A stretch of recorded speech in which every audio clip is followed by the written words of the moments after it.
Earlier this year, the Troy Colts looked impressive with great execution, offensively and defensively. All eyes were looking for the defending state champs to repeat. But lately, winning hasn't come easy for the Colts, with narrow victories over Waterford Kettering and Troy Athens. Pontiac Central was able to shut out Troy, handing them their first loss in 14 games.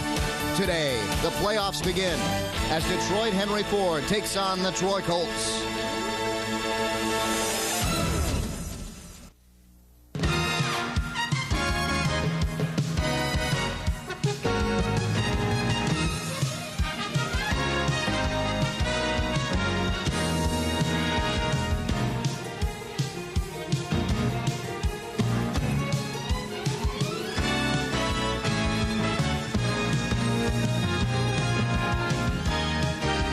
The TCI Sports High School Football Game of the Week. Tonight, it's the Detroit Henry Ford Trojans taking on the Troy Colts. And a strong, cold wind prevails over Troy High School today, and the field conditions do not look good. Hello again, everyone. Dave Zorin along with Joe Abramson here at Troy High School. And Joe, it is a blustery day, a cold day, and the field is not in good condition for this playoff game. No, the field is in terrible condition. It's been raining the last few days, and one of the assistant coaches even told me they were hoping it would get down to maybe 20, 25 degrees just to freeze the field so that it would be hard anyway. It is so soft, and if you watch the kickers out there trying to warm up, they can't get their feet planted. And Gary Griffith told us before the game, if you're going to try to run, you're going to try to run to the outside because there's just no footing up the middle for either team. And this may hurt the Trojans more so than the Troy Colts because they're the ones with the quickness and they're the ones who've got to make the cuts. Yeah, they've got more team speed, a little bit like Pontiac Central, who did beat Troy a few weeks ago. Another thing hurting the Trojans, though, is that their quarterback and best player, Sean Black, is a little knocked up, a little injured. He's going to have to move to wide receiver so he doesn't take as many hits. That's going to change their offensive philosophy a little, make them do something different. But it might be good in the same sense because they're on a 2-game losing streak right now. They're 7-2. Okay, the Troy Colts are at home to kick off their playoff season, and we'll be back with the kickoff right after these messages. Stay with us.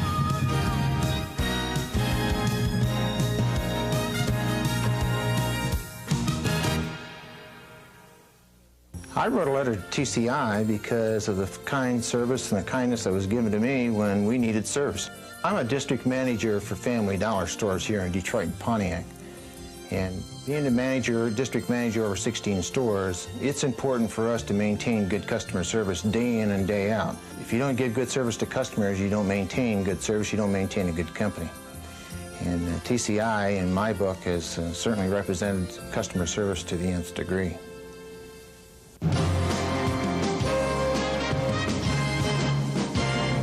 On the Master Anglers, we bring you the hottest fishing action around the state of Michigan. From tips and techniques to advice and stories from the pros, the Master Anglers gives you the info you need to catch the big ones. Plus, it's just plain fun. That's the Master Anglers, Thursday nights at 8 on TCI Channel 63.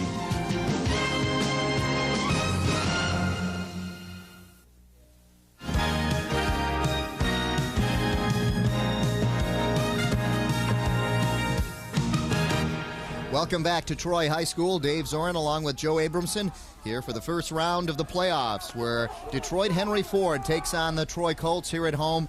And Joe, from here you can see the advantage. You've got the middle of the field is just in terrible shape. Yeah, you know, they put a lot of that field drying equipment on the field, and Gary Griffith said, hey, you know, you're not going to be able to kick from there, and Mike Marshall knows it too. Both teams are going to be slowed down, and it's going to have to be played outside the hash marks as far as getting any good games on offense. It should be a defensive struggle, which probably is a bit of an equalizer for Troy as far as neutralizing the team speed of Henry Ford. And the Troy Colts will do the kicking off. The current records, you see them in the conference, 6-0 for Henry Ford, 7-2 overall, 5-0 for Troy, 8-1 overall. And again, we mentioned that loss. Yeah, the loss to Pontiac Central, 8-0. But those two losses to Henry Ford are in the last 2 weeks. 2 weeks ago, 37-8 to Cass Tech in the PSL semis, and then in a crossover after that against Chadsey last week, they lost. And from what people say, they didn't look like they were really into that game. They were still down from the loss in the semis. Quisenberry will do the kicking, and back to receive Arnell Carmichael. And number 19, Tyrone Ellis. They are back deep. And we might get a good idea about the field conditions right away. Quisenberry's going to have to kick right off of one of those bad spots on the field. It wouldn't be surprising to see him go flying. He goes full speed, loses his footing just a little bit. It goes short to about the 15-yard line, taken right away by Carmichael. Carmichael tries to break it outside where he can try to get some footing and is shy of the 25-yard line, and that's where Henry Ford will start the first possession for them, coming at about the 22-23-yard line. And good coverage there by Mike Kutlich for Troy, and the Troy defense is going to have to rise to the occasion probably throughout the playoffs. And this is the same thing they did last year, though. They had a disappointing loss in the regular season, came on to win the state title, and Gary Griffith told us before the game they're really not disappointed about the way they've been playing in spite of what the papers might want to make you believe. He said, hey, they've been looking for the playoffs. They got their division championship. This is what they're playing for. They didn't want to go week to week. This is these next 4 games. This is what the season's all about to these guys. The 7-yard return by Carmichael gets him out to the 23-yard line, and that's where Henry Ford will start with their new quarterback, Joseph Stanley, number 13. He hands off as they go off tackle, and still on his feet is Keel Watson. Watson, gain of about 3 or 4 yards. 3 yards on the gain. It'll be 2nd and 7 coming up. Yeah, he probably shouldn't have gotten that much, but he kept his feet moving, and what we're seeing right now is something that Troy did a couple weeks ago against Pontiac Central. Number 4, Corky McCarthy, lines up with the nose guard. He's a small guy. He's about 5'11", 180, but he shoots through the line real quick and disturbs the backfield. And on teams that like to run a lot of option and sprint out a lot, he throws off the timing constantly. Stanley, not a tall quarterback, 5'6", 150 is what he's listed at, and he takes it himself, tries to get outside, and no gain on the play as the Colts cut him off. It'll be 2nd and long. Aaron Miles may have gained another, maybe a yard. We'll see where they mark it. Yeah, Aaron Miles, one of their key defensive players all year, seems to always have a big game whenever we come out here, and looks like he's on his way to doing that again.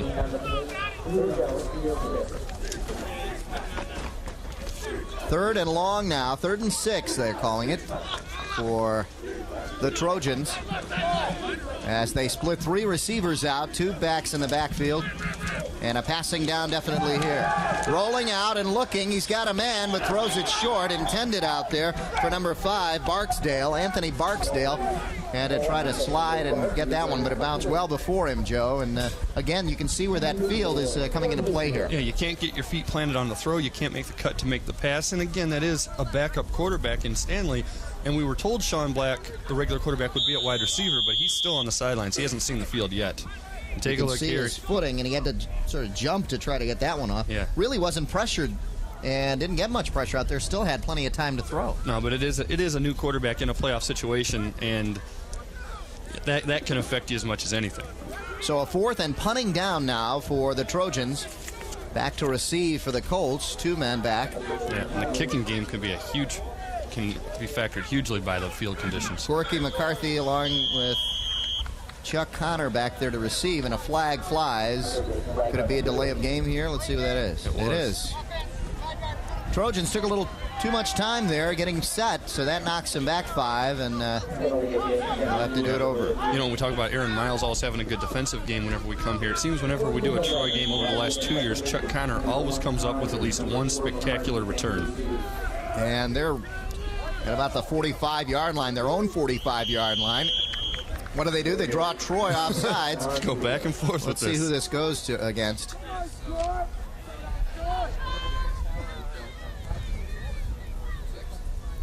Well, they'll put it back to where it was. Let's see. Who was it? Yeah, it's against Troy. So the 5-yard penalty is brought back again 5 yards. So Henry Ford will punt from where they were going to originally. And you get that encroachment call, and now everything's back to where it was, but you've wasted more time off the clock and made all these people that are real cold outside watch no action for the last 2 minutes. They're punting from about their own 27. And Connor and McCarthy just moved back. Connor will take it at about the 43-yard line, and he goes to the opposite side of the field. If he beats one man, he could go quite a ways here, and he does. Inside the 35-yard line, a good return by Connor. Yeah, and, you know, as good a return as it was, you saw the field come into play on that once again, and Chuck Connor, very aware of those field conditions, held up a little bit on his cut. But once again, Chuck Connor with a great return. We'll probably get a chance to see on this return where he slows up just enough to slow it down. A 24-yard punt return for Chuck Connor. Watch him turn the corner right after he gets the block. Right there. Slows down just enough so he doesn't lose his footing. You can see him feeling it go out from under him. Connor at about the 33-yard line, and that's where the Troy Colts start their first possession. Hit just past the line of scrimmage, and the Colts having trouble there. Teron Adams. Teron Adams there, no gain, Joe. Doesn't look like much. No, and that's 1 yard. You know, there's a couple of big fellas there on the line for Henry Ford, most notably number 33, William Ross, 6'1", 280 pounds. And, yeah, Teron Adams is going to have to get it outside where there's at least a little bit of footing, but there's really nowhere on that field that you can have good footing. We were on it earlier. It's just in lousy condition, and even the Troy people admit to that. In motion goes Appledorn. Back to pass, Kyle Rance. His first pass is complete. Inside the 15-yard line, down there on the reception was Leonce Belton. And great catch, great throw, and Leonce Belton with the catch. And Kyle Rance, who struggled a little bit over the second half of the season, he looked great in the opener against Clarkston, and he hasn't been the same lately. Looks real good here, and Gary Griffith told us before the game he had a great week of throwing in practice, and he was hoping that the wind wouldn't be too much of a factor because they'd like to get Kyle back in the flow of things. The direction the Troy Colts are going, the wind is sort of at their back. It's coming a little bit from the northeast, or the northwest, excuse me. Adams on the carry, spinning at the line of scrimmage, gains maybe a couple, 2 or 3 yards on the play. It'll be 2nd down and 8 coming up. And you got Andre Brooks there. He's going to make a hit on him, and instead of trying to tackle him, he tries to strip the ball from him right here. And that allows Teron Adams to break away, get maybe 1 extra yard out of that play. You know, one of the other factors, we haven't seen him on the field yet, but Drew Patrick, the best receiver on the Colts team, has been out for the last few weeks. He may play today, but they would like to hold him out 1 more week if they can, get that ankle in better shape for next week. Ball at the 10-yard line, 2nd and 8. Rance fumbles, and the Trojans have a bid to come up with a big turnover here. Well, one official's already signaling 3rd down. Yeah.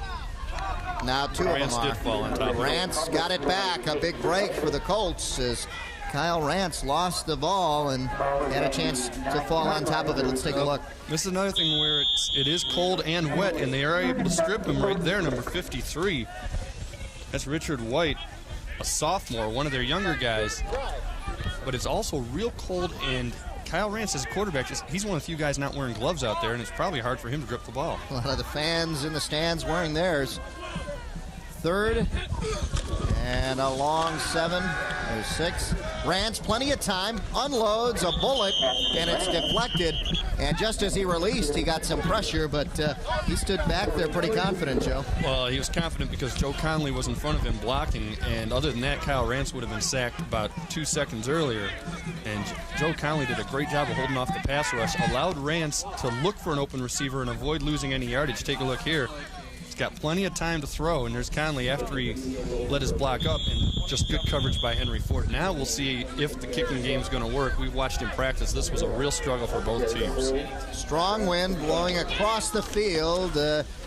Attempt is up, and it is good. Wow. It is good, and the Troy Colts take the lead 3-0. Kevin O'Meara, I'm sure he's kicked longer field goals in his career, but that may be, all things considered, one of the best field goals he's ever made. He was I was watching him in warm-ups about a half hour before game time, and he was looking not frustrated or anything like that. He was looking angry at the field conditions because you just can't plant your foot out there. So here in the first quarter with 7:30 left, the Troy Colts take a 3-0 lead over Detroit Henry Ford. And Mike Marshall, you see there in his 5th year at Henry Ford, he replaced the legend Joe Hoskins, one of the Hall of Fame coaches who'd been there forever and had put several guys, tons of guys into college, several guys into the pros, and Mike Marshall's done a tremendous job of keeping the tradition going there with the Trojans. And you're glad you wore your good shoes out in the field before the game, aren't you? No, I didn't wear them on purpose today. I had a feeling it was going to be like this out there. But I didn't have any crummy shoes to wear either. So. I had crummy shoes, so I wore those. Yeah. I went and found some Crony shoes. Gary Griffith looks on as this Troy Colts lead 3-0 here. And the ball falls off the tee. We'll have to do it again. Yeah, I'm trying to think what else you could have to make things worse. You got the wind, you got a bad field, it's 20 degrees or something like that. Hurricane maybe, it might make it worse, I don't know. They are rolling the Zamboni out at halftime, though, to resurface the ice. That will help. Quisenberry to kick. This one right about the same place he had it last time and taking it. The Trojans, number 19, who got hit hard.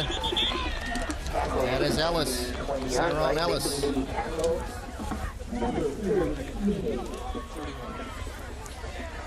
And we'll see if the Trojans can get their offense going a little better than they did last time. They were 3 and out on the last return, and here's Ellis trying to get it to the outside, try to get to where you can get some good footing, but the Colt Colt kick coverage team is there quick enough that they don't allow him to get much yardage, and there you see that wind. Strong wind blowing, 6 plays, 25 yards for the Colts, and the field goal by O'Meara gives the Colts a 3-0 lead here in the first quarter. And still number 4, Sean Black, is on the sidelines, so that injury must be bad enough that they can't even play him a wide receiver so far. Ball at the 20-yard line, 1st and 10 there for the Trojans. Stanley back to pass, has his man and overthrows him. Intended down there for Roosevelt Weidman. Yeah, right now Stanley, the 2 times he's thrown the ball, he's been hurrying it, and I think he's anticipating more of a pass rush than he's getting. And again, maybe the nerves of a guy who's not your usual starting quarterback, but I have to wonder if it keeps going this way, will Mike Marshall go ahead and put Sean Black in there? Clock stopped at 6:59 left here in the first quarter. Colts on top here in the early going. A lot of crunching going on down there. It was Keel Watson on the carry. He didn't get much. It'll be 3rd and a passing down coming up for Henry Ford. And you've got pretty much the entire Troy Colt defensive line there, nailing him, Adam Atkins and Atar and Aaron Miles. And that's your typical Troy defense. And once again, a passing situation comes up for the Trojans, and you have to see if Stanley maybe takes a little more time, let his receiver finish his route on this play. It's difficult for the quarterback Stanley to see off over that defensive line of the Colts. He's got a big defensive line to look over. And he's only 5'6". And he's only 5'6". Tough to look downfield. He unloads, intercepted, no. In and out of the hands of number 21 for the Colts, Frank McCormick. McCormick back there with his man. The receiver did not even adjust to that. McCormick did. And the wind might have played with it a little. You can't tell. The ball wasn't throwing real hard. But it's not a bad idea to try and do this. You got to figure if you're not going to be able to run on these guys, and it is hard to sustain a drive against Troy, you think back to what the only team that beat them did. They happened to hit one 71-yard pass, and that's how they beat them. Maybe that's what you go for, is you try to get 1 or 2 of these plays that get you all of it in one shot and have a 2-play drive for a touchdown. Back to receive, Connor and McCarthy again. This time it's McCarthy. And brought down at about the 45-yard line of Henry Ford. So the Colts, again with great field position, and a flag is down. Let's see where this one's going. Yeah, it's just hard to return the ball out there. You can see McCarthy just couldn't make a cut on the return, and there was probably a hold or a clip, and that might even be because a blocker slipped. Well, that'll bring the Colts back to their own territory. And it's a big penalty. It is a clip, and it brings them back to their own 40-yard line. Now to see if they're going to let Kyle Rance throw from his own territory. They let him throw when they got the ball around the 30, but now that they're at their own 40, are they going to let him try and throw one maybe on first down here? It's hard to see if we can pick up that clip. The flag was 10 yards downfield of that. It was way ahead of that. Yeah, probably had nothing to do as far as helping the return. Fumble again, and I think Rance recovered.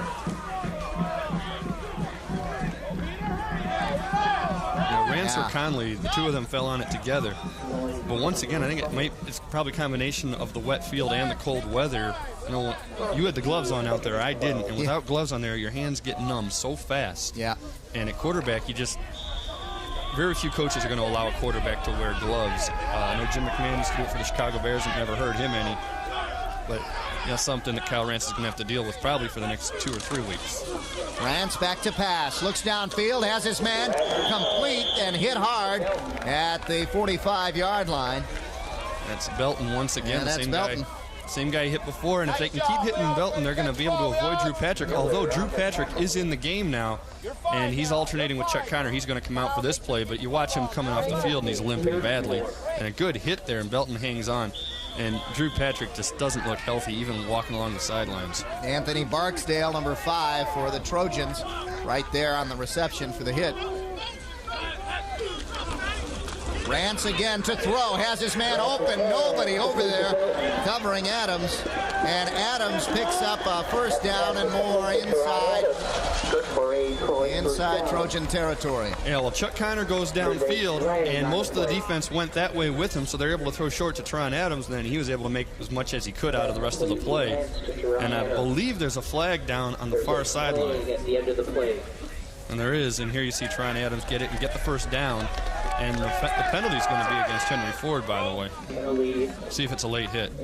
There, Adams with his big gain. And I don't think that's a late hit, but maybe it is. Can't really tell from where we are. No. And I think that's a signal for a blow to the head, because it wasn't necessarily a late hit. The guy was kind of, slip sliding around there. And I think that's something you probably will see out here is plays that you might think are late hits. And I'm sure the officials know you got to give the benefit of the doubt that a guy's going to slip into you every now and then on this field. So the penalty helps the Colts even more. They get it at about the 25-yard or 23-yard line, excuse me. 1st and 10 there. Big run by Adams as he breaks through the line of scrimmage for a touchdown. Troy line, and even though it's hard to run up the middle, he was far enough to the right hash that he had a little bit of grass to play with as opposed to mud, and an easy touchdown for Teron Adams. Take a look at the blocking here. A good seal block by Atkins gets him through the hole. That was easy. That was real easy. That's right up the middle, but no one touched him. Adam Atkins and Mike Bauman and the rest of the line did a great job. Now the extra point attempt. Strong wind out there. Here the kick is up, and it is good. So Mira adds the extra point. And it's 10-0 Troy Colts. And he's got to drink that fast before it turns into popsicles. I'm surprised it's not freezing up down there. It is very cold out there. The wind is what's doing it pretty much. Yeah, it's terrible. I know. I mean, you ask Mark Gomez, our cameraman down there, he says it's tropical, but, he's a tough guy. Don't forget it, 2 years ago, Mark Gomez was the one who was frozen laying down in the end zone. I think he's thinking about it after this game. I don't know. We've got flurries. And the first snow of the season this week. Not any significant snow, but just some snow. There's Mark Gomez. He froze up on us 2 years ago. He hasn't been the same since. Yeah. After the game, was lying in the end zone, frozen, and we had to revive him. We had to call the paramedics and revive him down there. Yeah, but they didn't want to touch him. Actually, it was the athletic director who walked by and asked him if he was doing okay. And he said, "Yeah, I'm taking a nap." So. He just said that he had been working too many hours that week and he wanted to take a little rest. 4:03 left in the first quarter, and the Troy Colts have a 10-0 lead. This one taken short by Clarence Gwynn. Gwynn hit hard by the Colts and does not reach the 30-yard line. And Rob Benson just nailed him, and then Tom Appledorn came up and finished it off. A great hit by Benson. He seems to be everywhere on the kick coverage. That's their third kickoff and the third time he's been around the play.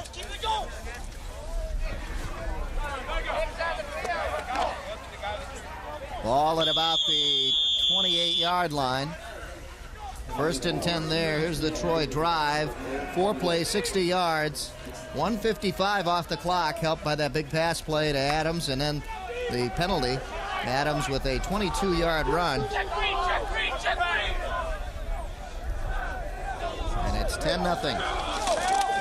Stanley to pass, has a man open and again overthrows him, and I really think that Troy Colt defensive line is giving him trouble. Adam Adkins is 6'3", 260 pounds, and he put a big hand up in his face, and he had to try to lob it over there, and it's kind of like throwing a, if you relate it to basketball, it's like trying to throw an inlet pass to a posting center. You got to throw it over the guy he's posting up, and you have to put a little touch on it, and he put too much loft on it and got it over his receiver's head. That was intended for Weidman again. And here come the Trojans. They have been pretty much shut out on anything they've tried to do offensively. Now they go to the shotgun. Try to buy him more time. He gets pressure, unloads, and overthrows the intended receiver, Carmichael. Carmichael had a chance, but also some interceptions could be coming. We got a flag down, and that one's going against Henry Ford. Yeah, they had to hold. Dave Fritz got through there so quick and got to his legs and had him down, and they were still trying to hold him. Take a look here. You're going to see right there is actually not, well, I don't know if that's where they called it. It might have been somewhere else. I thought that's where the hold was because Fritz got through so fast, and it looked like a guy came from behind. Whatever it is, I got to wonder if Troy will take the penalty or the incompletion. It looks like the penalty. On the replay, Carmichael has a good chance of catching it, too. There's the play that you're talking about. Yeah, so. and I'm guessing that the hold happened somewhere else, if that's what the penalty was. But Arnell Carmichael, a receiver, intended receiver there, had a great effort and almost came up with that one. Clock stopped at 3:27 here in the first quarter. It's been a long first quarter. And a cold one. And we still haven't seen Sean Black, and I'm assuming that they're not putting him out there today. Back in the shotgun again goes Stanley. Back, drops back even more. The screen, and they cover it well. Right there on top of it was Dave Fritz, number 87. And they get him inside the 5-yard line. Yeah, Dave Miller caught the ball, and Dave Fritz, the guy who made the pressure last time on Stanley on the very last play, here covers the screen, and Adam Adkins almost tipped that screen pass down. But that's one of those where it's better for the guy not to make the catch at all, but instead Fritz is able to get him for a loss, and they've got third down and forever. They're just inside the 5-yard line, and Henry Ford can't back up any further as the Colt defense has rose to the occasion so far here in this contest and really shut down Henry Ford. Their offense hasn't done anything. And, you know, this is something that, Gary Griffith almost laughed at us when we said, are you concerned about the way things have gone in the last weeks? He's like, no, listen to these guys out here in practice. They're all screaming and yelling and fired up for the game, and he's right. This is what they were waiting for this week. Almost intercepted down there by number 21, McCormick again. And, well, Stanley has had some people open. Had that play worked, had he connected, he may have picked up some extra yardage. Roosevelt there. Weidman wide open, and he wouldn't have gotten the first down, I don't think, but definitely would have gotten at least a little breathing room for their punter. As it is, they almost gave the ball back to Troy at about the 20-yard line or even inside of it. Well, if you think the field is worn out now, this end of the field is really getting worn out. That's where all the play's been so far. Yeah, and you got to think Troy's going to because of the field position, they're not going to be able to just let the clock run out and then get it going the other way to start the second quarter. But still, they got to feel real good about their chances now and then getting the good side of the field in the second quarter. Timeout called now with 2:26 left here in the first quarter. And the Troy Colts and Gary Griffith, he's got to be happy about the way his defense is playing. Oh, yeah, the defense is there. And really, though, I think he's got to be ecstatic about the way the offense is playing. The defense has never let up all year. Even the loss against Pontiac Central was one 70-yard pass. That's it. Nothing else happened. This is what they needed, is the offense. Kyle Rance has completed a couple of passes. Everything's Don't forget, in January, TCI Sports, the game of the week, will bring you high school and college basketball Saturdays and Mondays at 8 p.m. right here on TCI 16.3.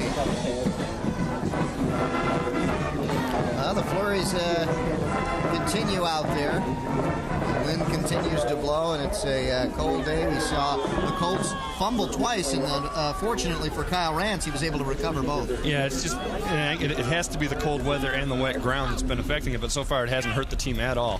Fourth and punting down for the Trojans. They've got to get a good one off, and hey, they do. They get a good roll. McCarthy picks it up at about the 48-yard line. and brings it inside the 38. So a return of 10 for McCarthy. And again, great field position for the Troy Colts. Yeah, good return for McCarthy. It looked like it might be a bad decision that he makes right here. He's going to come up, and I don't know if we're going to be able to see him get his hand on the ball right here. Tries to pick it up there. Now that he's touched it, he has to pick it up.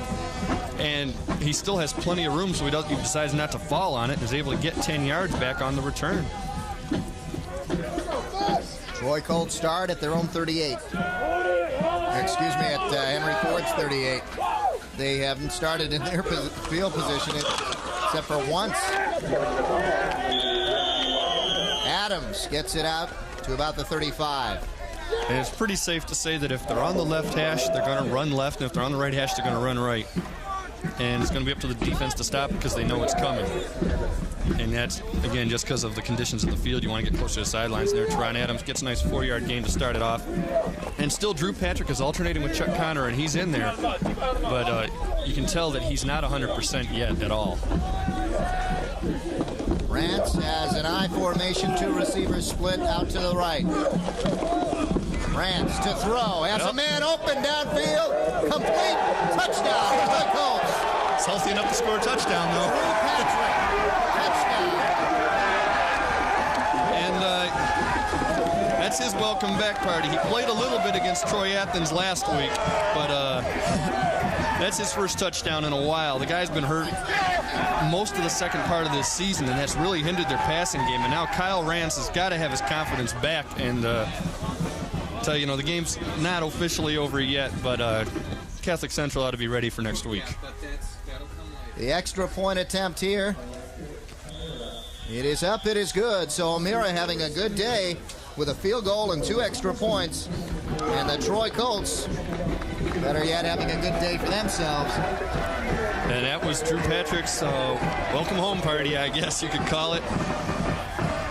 Get back in that end zone where you belong.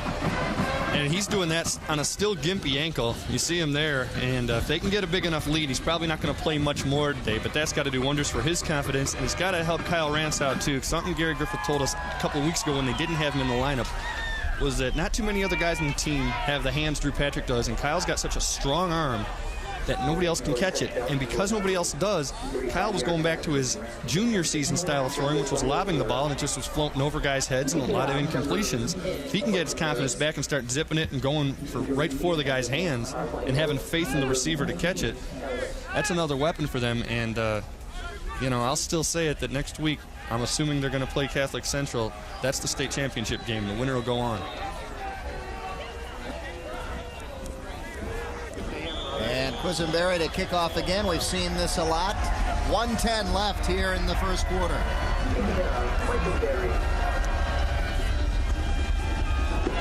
The Colts now the low line drive kick. This will go into the end zone. No return. Everything's going their way. Yeah. If that goes out of bounds, even at the 1-yard line, Henry Ford gets it at the 35. Now it's a 15-yard difference. Yep. And that would probably be, in fact, it would be the best field position that the Trojans would have. But instead, they get it at the 20, and that's where they started last time. And as you mentioned earlier, this is where all the action's gone on, and they've got 1 minute and 10 seconds worth of dealing with this quagmire before they can get down to the clean side of the field, and by then Troy might be on offense.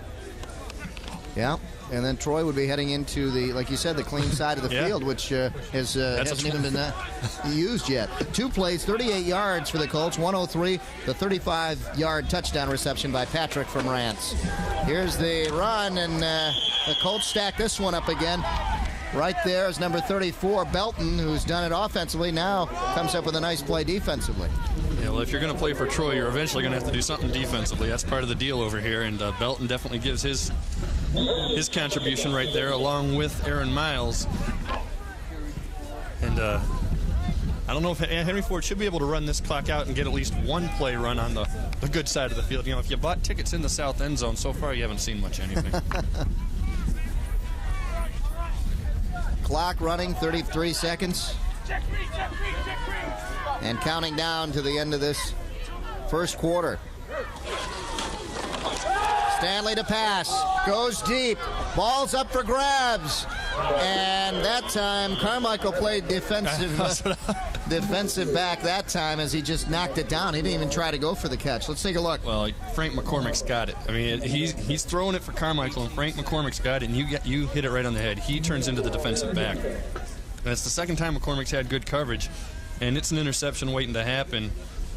And that's the best thing that could have happened for Henry Ford. They weren't going to get the completion.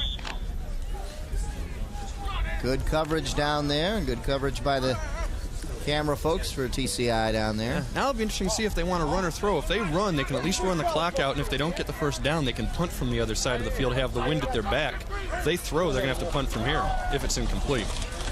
Stanley, wide side of the field, and overthrows his intended receiver down there, number 21, Dave Miller. And McCormick with good timing, and again, we bring this up almost every week, but that old high school rule about the ball not having to be catchable, McCormick timed it where he hit him just as the ball went over his head, so it's not interference. If the official thought in any way that McCormick hit him early, that's an interference call. So again, the Troy Colts shut down the Henry Ford offense and forced them to punt. They have punted on every possession. Let's see what they can do here. They try to get it out of their end of the field, but they're punting into the wind. It's a good punt. It's out to about the 42-yard line, taken there by Connor. Connor using the sideline, has some blocks, and brought down by number 8, Andre Brooks. Yeah, I'd be disappointed if we came to a game and Chuck Connor didn't have a couple of good returns. And he did, and that ends the quarter, so they get to start this possession out on the old clean side of the field. The only thing that side of the field's been used for is Troy kickoffs. Yeah. Here's Connor's return. You take a look at him, use the sidelines, and right here is where the field comes into play. He just can't make the cut like he wants to. Feet give out on him, and it allows the defender to come up and finish the tackle on him. One of his downfield blockers really didn't sustain a block like he should have. He could have gotten some more yards. You really can't sustain a block, though, because part of sustaining a block is getting your feet planted. Yeah. That's how tough it is out there. And if you plant anything out there today, it'll grow. Here's the TCI conference we've been showing you all season. All right, let's go out on a limb. Let's say we're going to have 2 state champions. Troy and Kimball. Yeah. Kimball undefeated, 5-0 and 9-0, taking on Grosse Pointe North. It was supposed to be a pretty good team, but that's probably, you got to figure Kimball's going to win that, and that's going to set up a tremendous game next week against Pontiac Central, assuming Pontiac Central beats Seaholm, and they played once earlier this year and they won 33-7. And they're playing right now over at Wisner Stadium. Yeah, and a Kimball Central game would be huge. We saw Central out here, and they've got that offense, but Kimball, they shut down Berkeley, kept Berkeley out of the playoffs. That's right. And that Berkeley team we had heard a lot about too coming into the that Kimball and Berkeley game. Yeah. And that region is without a doubt the toughest in Class A this year. There's a couple of good teams not in the playoffs from there. And now we start the second quarter here at Troy High School. Ball at about the 37-yard line. And look at this. Into the backfield goes Appledorn with a big first down and inside the 25-yard line. The Troy Colts now with, like you said, the good end of the field. Yeah, and Dan Appledorn, his first carry of the game, he's been doing a lot of the blocking. And we saw Tom Appledorn make a nice tackle on defense. Now we see Dan on offense picking up a ton of yards right there. And, yeah, this is a little different offensive strategy here where you can probably make a cut or two.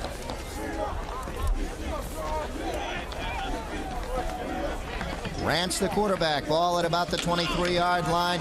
He takes it himself, and he passes. I'll tell you what, he gets inside the 20. He got more than we thought. Yeah, that snake took off a little bit more than we did. Yeah, you take a look. See him run the option, and he really didn't even try to sell the fake to Appledorn. I think that's why the defense was on him. Yeah. We're talking about the two sides of the field being in opposite conditions, and definitely the first quarter had a lot to do with it, but even before the game, there was a difference, and part of it is that this is Troy's home field, and the left side's where they were doing all the warming up. Henry Ford did all the warming up on the right, and they got here late. There wasn't a whole lot going on over here in the pregame. Yeah. Rance on a second down goes to the air on a slant in and intended for Belton, but covered well by number 20 down there. And, number 20 got his jersey back, looks like. Well, 20 on the roster says Tyrone Ellis, but he's 19, and there is a 19 out there somewhere. Yeah. So we're not sure who this guy is, but Belton wants an interference, and he might have a legitimate complaint there. I think he got hit early. That may be Keith Knox. That could be. That might be Keith Knox, one of the JV players. Coach told us 40, and could be 20 because he wasn't sure. I believe it could be. Rance fakes, takes it himself, and trying to get to the 15-yard line. It'll be a 4th down and short yardage coming up. Yeah, Terrence Allen got him and wrapped him up. Never gave him a chance at the first down. Now you got a decision here. Do you want to go for the first down? And I don't think they're going to. O'Meara's already out there for the field goal. And right there you see him grab him and wrap him up. Good tackle by Allen. And Rance does a good job of leaning forward, getting a few extra yards. And this is probably a little easier kick in terms of field conditions, but the wind is more in his face. O'Meara, 32 yards. Good high kick, and it is no good, just short. Yeah, might have. Can't tell if that was wide or not as well, but no, I think it landed right in the middle there, but just short. Yeah, it's a tough angle from here, but I don't think it's going to really hurt them a whole lot. On a 4th and about 3, when you have it that far, I don't know. I think you might have been all right to go for it, too. Yeah, that might be one of those getting ready for next week already. You don't want it. I mean, it's early in the second quarter. Game's certainly not over, but you can tell which team's controlling the line of scrimmage today. Yeah. He doesn't really lose much either way. If he made it, he would add 3 points. If he didn't make it going for it, he wouldn't have had anything either. So, good call by Gary Griffith. And now the Trojans take it. Look at this. Now, this is something Griffith was waiting for all day. He expected this. And so did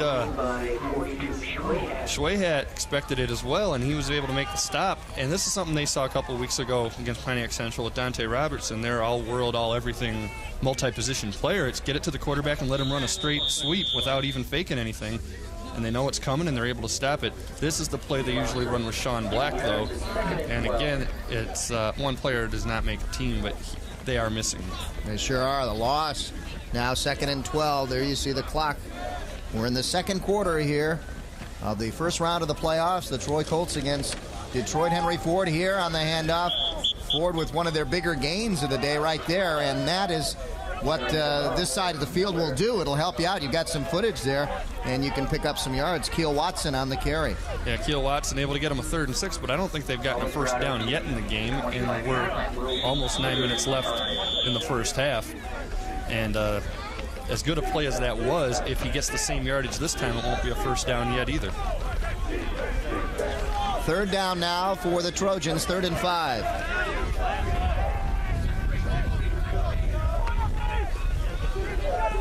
As Joe said, Trojans yet to pick up a first down. They need one here badly. Stanley pressured by Kyle Rance, and he gets some roll-off. Tackle for a loss. Kyle Rance with the sack, and the assist, I guess you'd have to call it, to Adam Adkins and Corky McCarthy. They flushed him out as well, and Rance was able to finish it. Just tremendous 3-man pressure from these guys. They get through so quickly, and Stanley at 5'6" can't even begin to look for an open guy. And Rance is able to get him, and you see number 2, Keel Watson. He can't block all 3 of them. He's got to pick one. He picked McCarthy, and Rance went through and made the sack. Yep.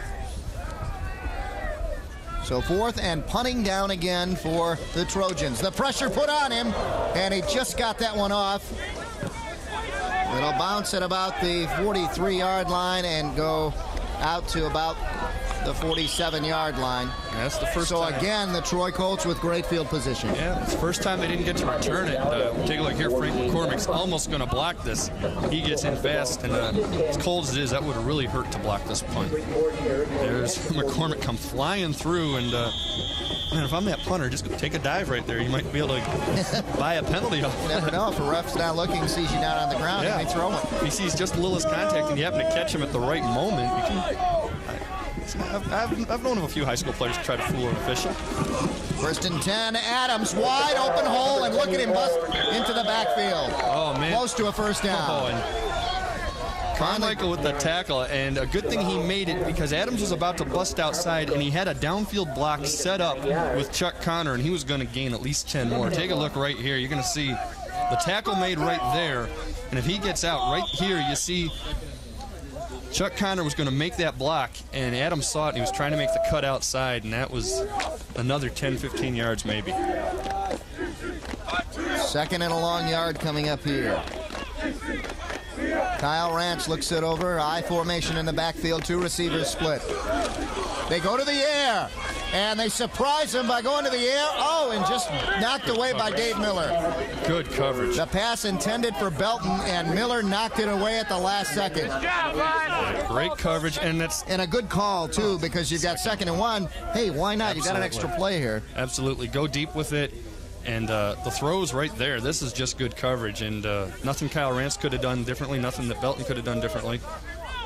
Just that the coverage is there for a change. Teron Adams, 5 carries, 37 yards on the day.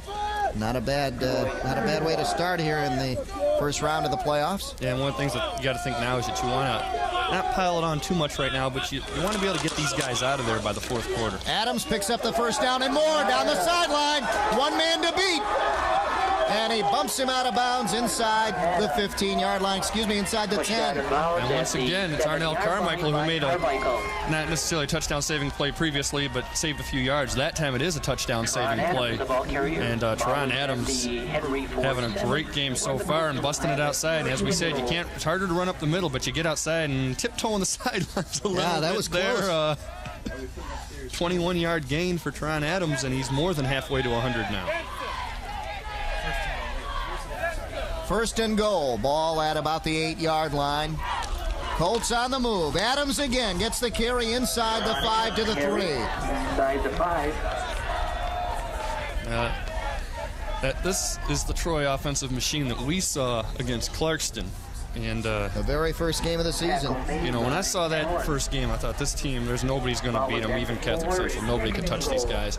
And a couple weeks ago when we saw Pontiac Central, you didn't see it, but I couldn't believe it. I was like, who are you guys and what did you do with the Troy team? And now they look like they're back. Full house in the backfield for the Colts. Watch for Adams again. He'll get it. Adams, second effort, gets him close. They're not going to give it to him. Adams down inside the 1. Gain of 3. He's got a couple inches to go, and then this is probably where you take your 6'6" quarterback and let him fall down forward for the touchdown. And good second effort by Teron Adams right here, though, trying to lunge for that first down, and a good call, because not only did it not hit, but his knee hit sooner. Reminds me of the Florida State game the other night against Virginia when at that last second. Don't talk to me about that. Last second there. Rance takes it himself, and he gets in for the touchdown. Yeah, that's the most obvious call. That caps off the big drive here in the second quarter. Yeah, that's the most obvious call in the world. You got half a foot, and your quarterback is as tall as he is. You just let him fall forward. You know he's going to get the touchdown. So Kyle Rance on the 1-yard plunge. And the extra point attempt by O'Meara. And I think it's safe to say that anyone who thought that the Troy Colts were done was grossly mistaken. And the defending state champions take a 24-0 lead here in the first round of the playoffs. What's that saying? Rumors of their death were greatly exaggerated? Yeah.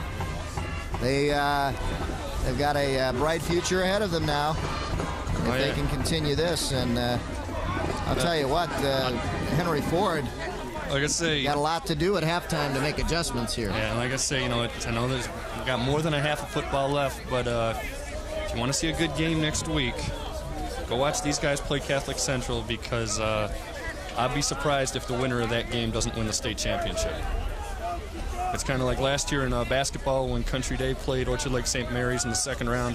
That was the state championship game. It was just a matter of finishing it off. And I'm sure that's what it's going to be, barring injuries to either of those teams. Have you had a chance to see Catholic Central this year? Oh, yeah. So no prediction? They beat Brother Rice. I hope Troy kills them.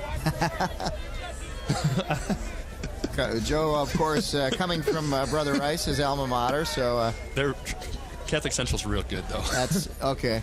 They're You've had a chance to see both offenses and defenses. How do they match up pretty well? The defenses are dead equal, and if this Troy offense shows up, they'll win. If the Troy offense against Pontiac Central shows up, Catholic Central wins. And there is the Troy offense. 6 plays, 47 yards, 2:23 off the clock.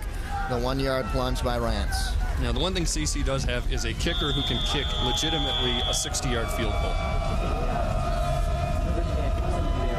and his name's Cosmo. Can you believe that? Ball goes out of bounds at about the 25, and Best field position. I of the would day. take it if I were Henry Ford, and I think they will. They'll get it at the 35 because of that penalty. This that's is going right. to be the they best, get it automatically at the 35. best field position of the day for the Trojans.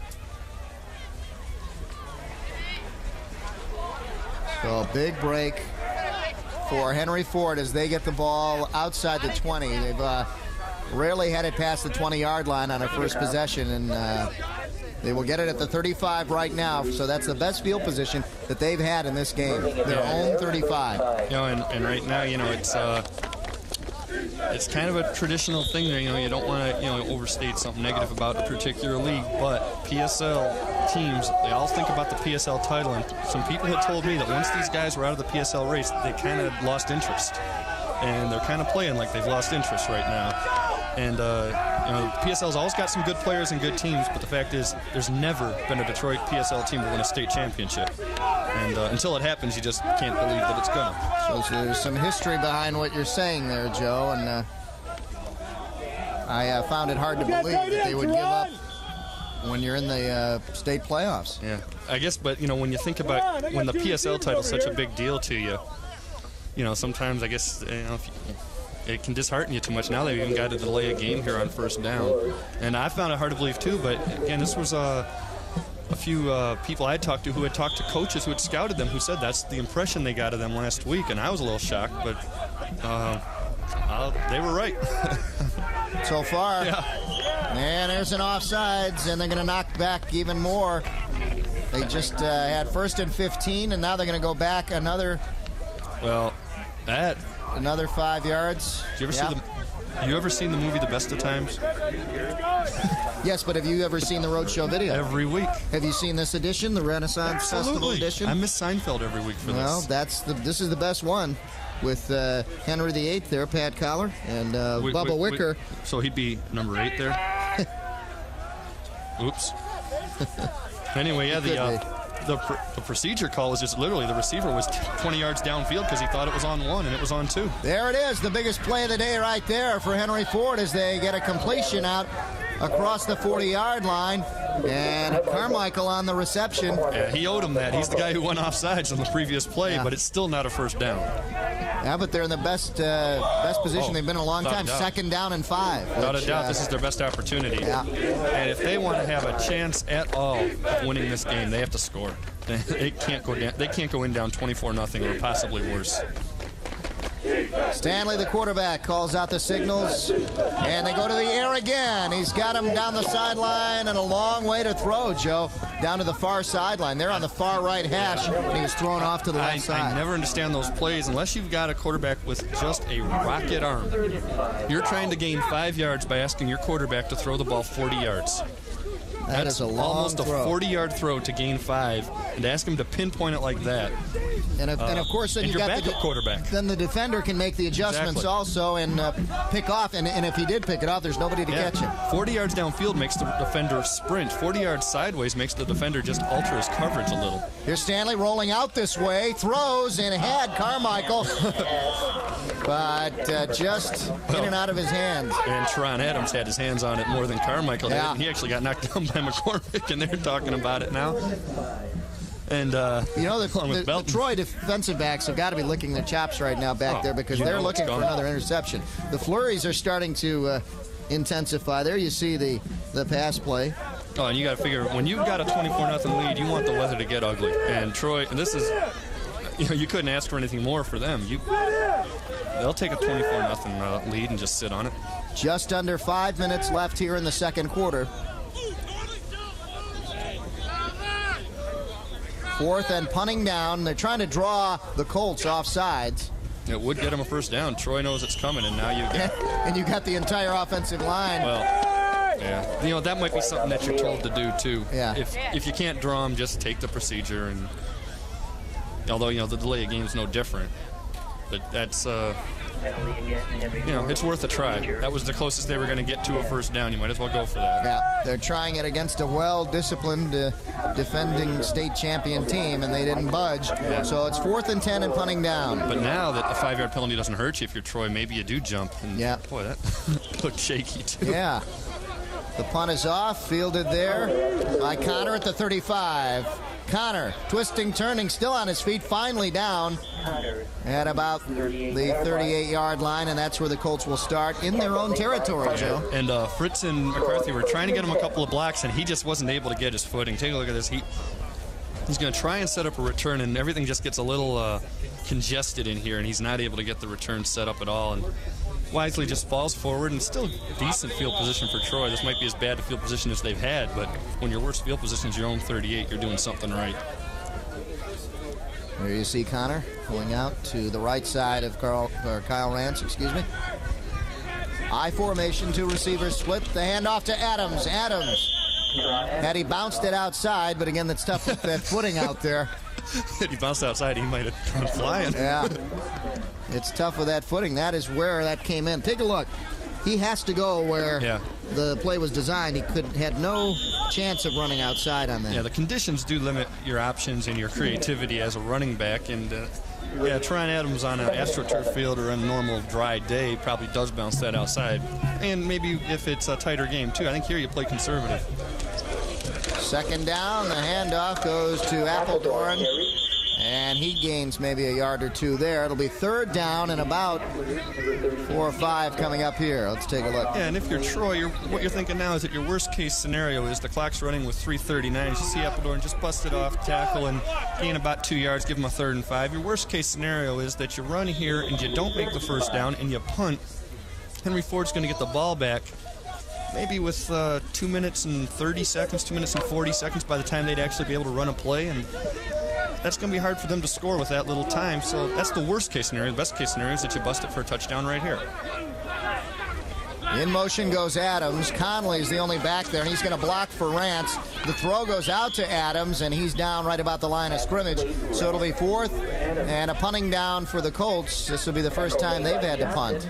Yep, but very importantly for Troy, Adams did catch the ball, so the clock's running, and they are definitely going to take their time. Take a look here. He's just not able to elude the one tackler. You're asking Tryon Adams to catch the ball and go one-on-one with the guy, and again, with that field, it's hard to make the cut that you have to make to take a defender one-on-one. The Colts to punt. Low line drive, good bounce for the Colts. No return as it goes inside the 25 to about the 23-yard line, and that's where Henry Ford will start now. Yeah, good punt for Brian Searing, considering it's into the wind, and he hadn't had to do anything since warm-ups. He's probably getting bored. The snow is coming down, and it's basically coming down horizontally. That's how strong that wind is. Now, the wind is at Henry Ford's back, and who knows, maybe you try to take somebody, sprint him downfield, and just throw it up, put up in the air and hope for a lucky catch or a great catch or something. At least get yourself a first down, maybe get a touchdown. But again, they've only got 2:28 and the clock's running, and they've got a long way to go. Ball at the 24, 1st and 10. Stanley's pass in and out of the hands of number 5, Barksdale, Anthony Barksdale. And you wonder if he heard some footsteps because Belton's behind him ready to kill him. Barksdale's had a couple of chances to come up with a reception. They've had a few receivers. They've had some receivers open, and unfortunately they haven't been able to hook up. Either it's the quarterback overthrowing them or the receivers not handling the ball. So they've had some opportunities. And you wonder sometimes with the quarterback overthrowing them, I wonder sometimes are they running the right routes, though, because the routes aren't real crisp. And the routes are hard to run because, again, you are slipping if you have to make a cut on any of those routes, and the timing can be thrown off. So all kinds of factors come into that. But, yeah, they have had opportunities. Stanley back to pass. Fakes and unloads deep. He's got a man. If he just had any footing and had a chance to catch up to that ball, Arnell Carmichael was the intended receiver, but it was overthrown. That's what we were talking about earlier, though. That's the exact same thing Pontiac Central got on Troy. You get one deep throw, and you never know what might happen. And here, you got a blitzing guy coming in on you, and I believe that was Schwayat, and it was, and he got blocked, and it allowed quarterback to step up. And Stanley was able to just buy a little time and go deep and overthrow him. And the wind probably took it a little bit, too. That is the wind at his back. It was a heck of a pass for the little guy. Got it off. Yeah, in fact, the difference between that and the Pontiac Central game was that the one against Pontiac Central was into the wind, and it was overthrown, and the wind brought it right back to the receiver's hand. Stanley, deep drop back, look for the screen, and he's got him. And a good defensive play down there by number 54. That is Atar, Sebastian Atar, and we've called his number a lot this season. Oh, man, and you can hear him screaming. That is a fired-up team. And I'll tell you, that is not what they sounded like against Pontiac Central. Even when it was 0-0 and it was a tight game, they didn't sound like that. These guys, this is what they've been waiting for. You know, and you're not supposed to look ahead to the playoffs, but I got a feeling they looked ahead to the playoffs back in camp in August. Timeout call down on the field as Ellis gets shut down on that play. Yeah, Troy's got a chance to put more points on the board before halftime, and, you know, if things aren't going well enough for Troy, it's 4th down. They're about to get the ball back, and it stopped snowing, the winds let up, and the sun just came out. They're going to get just enough good weather to get another touchdown on the board. Don't forget to tune in to Transition right here on TCI 63 as your host, Jeffrey Miller, tackles tough issues like racism, poverty, and current local problems. Join Jeff Miller on Transition Wednesday and Friday at 9 on TCI 63. And you see It's the cold wind blowing. It's still cold even with the sun out. Those are true fans out there, I'll tell you. Yeah, those look, well, they probably have something to do with the football team. They're actually on the that's field, why. so yeah. They're real fans. They get a chance to go down on the field. So they're here. They have something to do. They can go down on the field and stand down there. Stand on that cold, wet grass. which we were doing before the game. Man. My feet are still wet and cold. Punting down for Henry Ford. They've got to get it away here. Ooh, a high snap, and it's blocked. And anybody's ball, and the Troy Colts now pick it up, and a penalty flag down. Let's see what happens. McCormick got the block, and I don't know who did what, but that was thrown well after the play ended, which usually indicates personal foul. Yeah. Okay. You know what he's saying? Oh, yeah. He blocked the ball. He blocked the ball, so... Touched the ball, so it's not roughing the kicker. That's what it was, then. I was going to say, you can't call roughing the kicker on this. If you block the ball. And so McCormick they do block the ball and then hit the kicker right there. Yep. And here, had Carmichael picked up the ball and ran with it, he could have picked up the first down, but the Colts stop him. Yeah, I'm not even sure what the rule is on that. Well, if they pick it up, if it's touched by a Colt player, which it was on the block, it's got to be touched on this side of the line of scrimmage, though. I don't think he can return that. We'll have to ask, but I don't think he can get a first down on that unless he were to pick it up. I think he had to pick it up behind the line of scrimmage. Mm-hmm. There's all kinds of not silly rules, but confusing rules. Yeah. And that's one of them. I thought since the Troy player touched it first, that means it's anybody's ball. You know, I've thought that before too, but I've thought of times where it's been deflected a little and gone downfield maybe 20 or 30 yards, and the offense comes down to down it. Mm-hmm. They don't get the ball. It's the the return team's ball there. Even though it's past the first down marker? Yeah. Okay. It's all didn't happen. Line of scrimmage. Exactly. It doesn't matter. Troy recovered it, and they got plenty of time to score a touchdown. Gary Griffith talking it over. 136. That is plenty of time. The ball is just outside the 20-yard line. You know how things are going well? Troy's on offense, and Gary Griffith is near one of his players. Yeah. Things are going well. I remember, you were pointing that out before. Well, you know what's funny? Against Pontiac Central, he was back down the other side. Now he's back with his guys. Probably telling him what time practice is. Here's the play again. The block will come first, and that allows the player to run into the kicker now you do whatever you without want a penalty.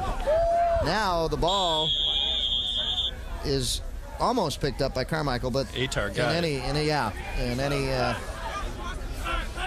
we'll have to ask an official about that rule just for our own knowledge. Colts came up and look at this. A big play defensively by Henry Ford as they drop Rance and hit him hard.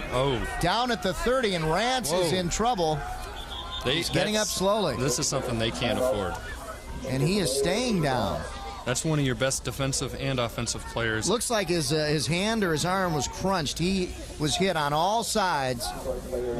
And, the funny thing is, Gary Griffith is probably trying to get a touchdown here just so he can do what we're thinking, take these guys out of here, and that might not have gotten him out soon enough. Rance was hit hard on all sides. They had one coming from the left, the right, and the middle, and he's coming off for a play. Let's see if we can see it here. He's got it from both sides and one up the middle, too. Watch this. And he takes a shot right in the ribs. Yeah, and then another guy comes in at the end here up the middle. So Yeah. I think it's just a shot in the ribs. And, you know, part of that, I think, too, is the cold weather probably knocked the wind out of him a little. It's just harder to breathe out there. It probably looked worse than it really is. Yeah, I well, hope. let's hope so for Rance and the Colts. Now, Quisenberry gets his one shot at quarterback now. Quisenberry in there, the second down, rolls out, pressured, will take it himself, then go out of bounds, and down. The clock is still running. Yeah, the official's telling him to keep it going. Yep. His knee had hit the ground in play, so the clock still runs. And a timeout, Troy, with 50 seconds left. Now, I'll be curious if they're going to send Rance back in. Yeah, he's going back in. Rance goes back in. And the other one I'd like to see, Drew Patrick hasn't played since he caught the touchdown pass. And, again, we didn't think he would play a lot if they had a lead. But do you send him in for this one play to try to get one more touchdown? I say no, because look what almost happened to you 2 plays ago. The Oakland Press Perspective with your host, editor Neil Monroe, as he brings you a program designed to enlighten you on issues that affect Oakland County. The Oakland Press Perspective airs Friday night at 8:30 right here on TCI 63. And you see the Colts and Kyle Rance back in the huddle, which is a good sign for them.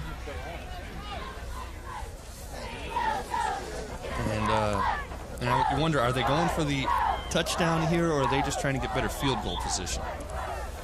I think they're going to go for all of it here. At most, they have one timeout left. They might not even have any. I'm not sure. But third down and about 19. It's going to be tough kicking into the wind. The wind has been coming from the northwest, and that would be kicking right into it. This is a formation we haven't seen at all today. Yeah. Rance deep. It's a screen. Adams has some blocks. Rumbling, bumbling, and stumbling inside the 20-yard line. And that almost got picked off. It did. It's something we haven't seen before. Wow. Well, but I had to use the Chris Berman line for you. Rumbling. Thank you. You should have done the he could go all the way. Because that was a perfect play. Here he's rumbling. Okay. All right. Here he's stumbling. You're right. And then he'll be... Oh, and he's fumbling. And he's fumbling. They missed that one at the very end. Good thing we've got the replay. Yeah, well. See, there's a new word to add in exactly. There. So Adams... Yeah, well, Troy's got another timeout here with fourth down, and I guess they're going to go for it. Yeah. Adams gets inside the 20. Still a long kick for O'Meara into that wind. You know, when you think about the fact that did almost get intercepted, if that gets picked off and run back, that does change a lot of this game. That changes momentum. It's 24-7, and Henry Ford goes in with a little confidence. 33. Kenny Phillips is looking at me like, don't try to sell this game. Don't try to sell this game any more than you have to. Come on. I'm not saying Henry Ford's going to win that. Fourth down. Here we go. But that might keep Kyle Rance in the game in the third quarter if that would have happened. Yeah. Can they pick up a first down with 33 seconds? Sure they can. Let's see what Rance does. He's got his man open. He got the first down. He fumbled the ball. And picked up by Henry Ford at the 1-yard line. Oh, man. He hit Ryan Searing, got the first down, and they were just hoping that was going to roll out of bounds. If it had, actually, Troy would have had the ball at the 1-yard line or so.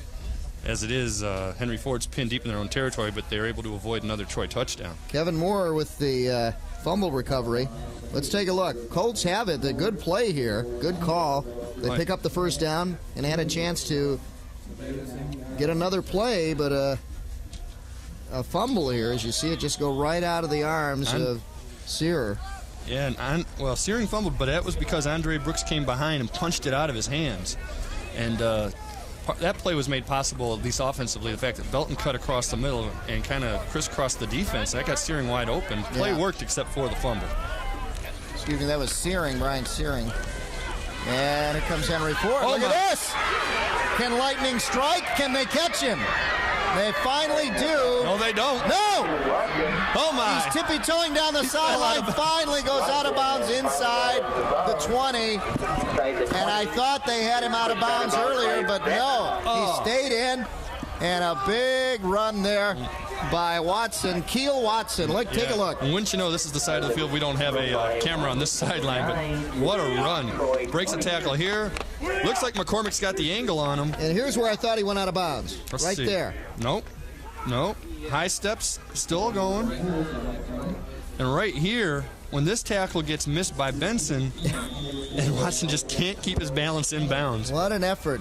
Thought they had him a couple times, and Keel Watson stays in bounds. So it's one of the longest runs you'll ever see that doesn't go for a touchdown. Henry Ford making a bid to get on the scoreboard here. 7 seconds left. They're throwing into the end zone. Almost. They got one play left, and you know what's funny is if good that thing coverage. That could have been run back. McCormick could have picked that off and run back. And gone the other way. There was no one near him.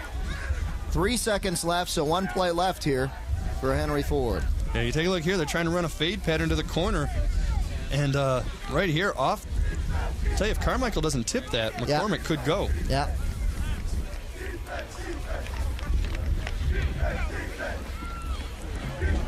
And again, the flurries are coming down. You can see they're almost coming down. Yeah, they are. You can see it's coming down sideways. The wind is so strong. It's snowing. I don't like this.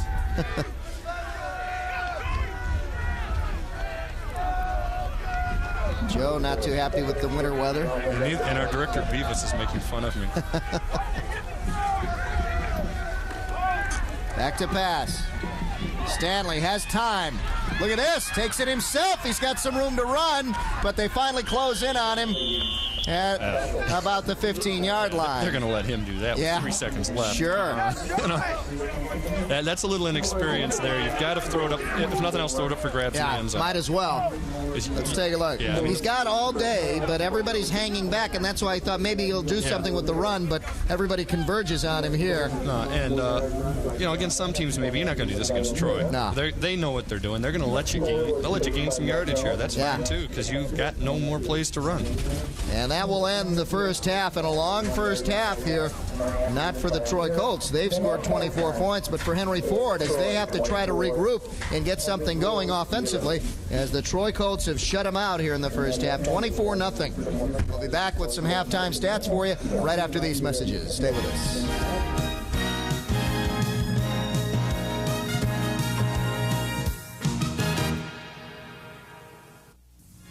If you wish a video cassette of TCI Sports, the cost is $25.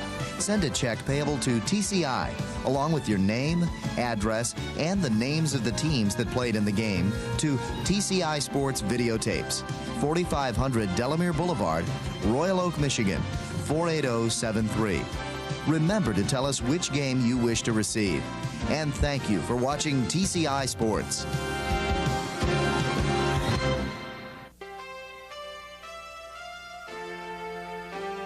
What TCI is looking to do is we're looking to be a full-service provider, a one-stop shopping place, if you will. We're looking to provide all the services that anyone wants to consume in the area of communications, whether that's cable television, whether that's telephone, whether that's data, online services. Our goal is to be able to provide all those through one avenue, and that avenue being TCI.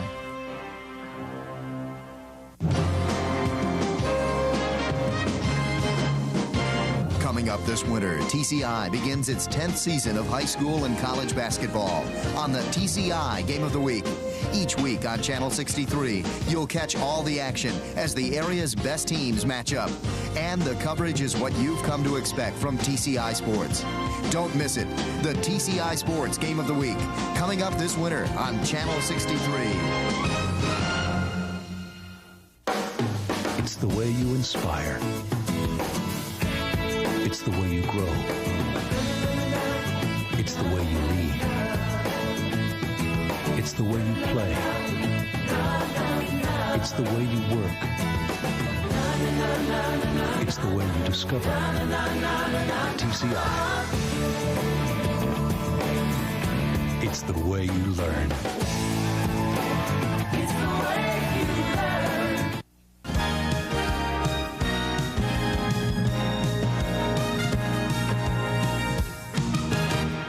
Welcome back to Troy High School. Dave Zorin along with Joe Abramson as the Troy Colts lead the Henry Ford Trojans 24-0 here at halftime. And some halftime coverage here. We get a chance to recap that first half for you. Here are the first touchdown after Troy kicked a field goal, 3-0 here. Adams on a 22-yard run makes it 10-0. And that pretty much set the tone for the rest of the game, Joe. Offensive line dominated on that play, and they've been doing it ever since. Again, now this in the first quarter with 1:10 left in the first quarter. Kyle Rance to Patrick for 35 yards, and he goes in easy. And that meant a lot more than just 6 points. That's kind of bringing him back into the scheme of their offense a little bit. At that point, 17-0 now in the second quarter with 5:41 left.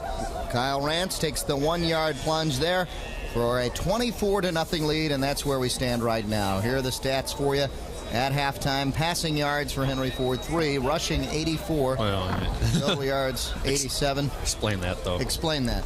One play. All one play. All on one play, and it's not a touchdown. It was that run down the sidelines, and that's where they got it, if you're wondering where that came from. And look at the Troy side. 103 passing, 83 rushing for 186 total. But it's a little more lopsided, like you said. All that coming on one play for them rushing-wise. And the turnover came late on the 4th down play when they made the play but fumbled it away. The time of possession would be worse except for one thing. Troy never has the ball in their own territory. They always get on the other side of the 50 and only score in 3 or 4 short plays. Drives, yeah. And another telling tale was that only one first down made by Henry Ford. And that was, again, the long 80-whatever yard run. Yeah, and that was the only first down that they picked up. So it's been a lopsided first half in favor of the Troy Colts, but hey, that's the way Kyle Rance would like it right now. He is 7 of 10 for 103 yards passing, and he's done it pretty quietly. Real quietly, but very effectively. And I'll tell you what, we talked about that the rumors of the Troy Colts' death were grossly exaggerated. Well, the rumors of his demise himself. Kyle Rance is looking like the guy we saw week 1, not like the guy that we heard about the last couple of weeks. Right. Teron Adams, 9 carries, 67 yards so far, 1 touchdown. And watch for him to get over that 100-yard mark also. Yeah, the only thing that's going to stop him is that they might not need him. Henry Ford will kick off to start the second half here. And there you see Stanley, the quarterback, 3 of 15. That you see the attempts and completions there. It's actually the other way around. 3 of 15 is what he is.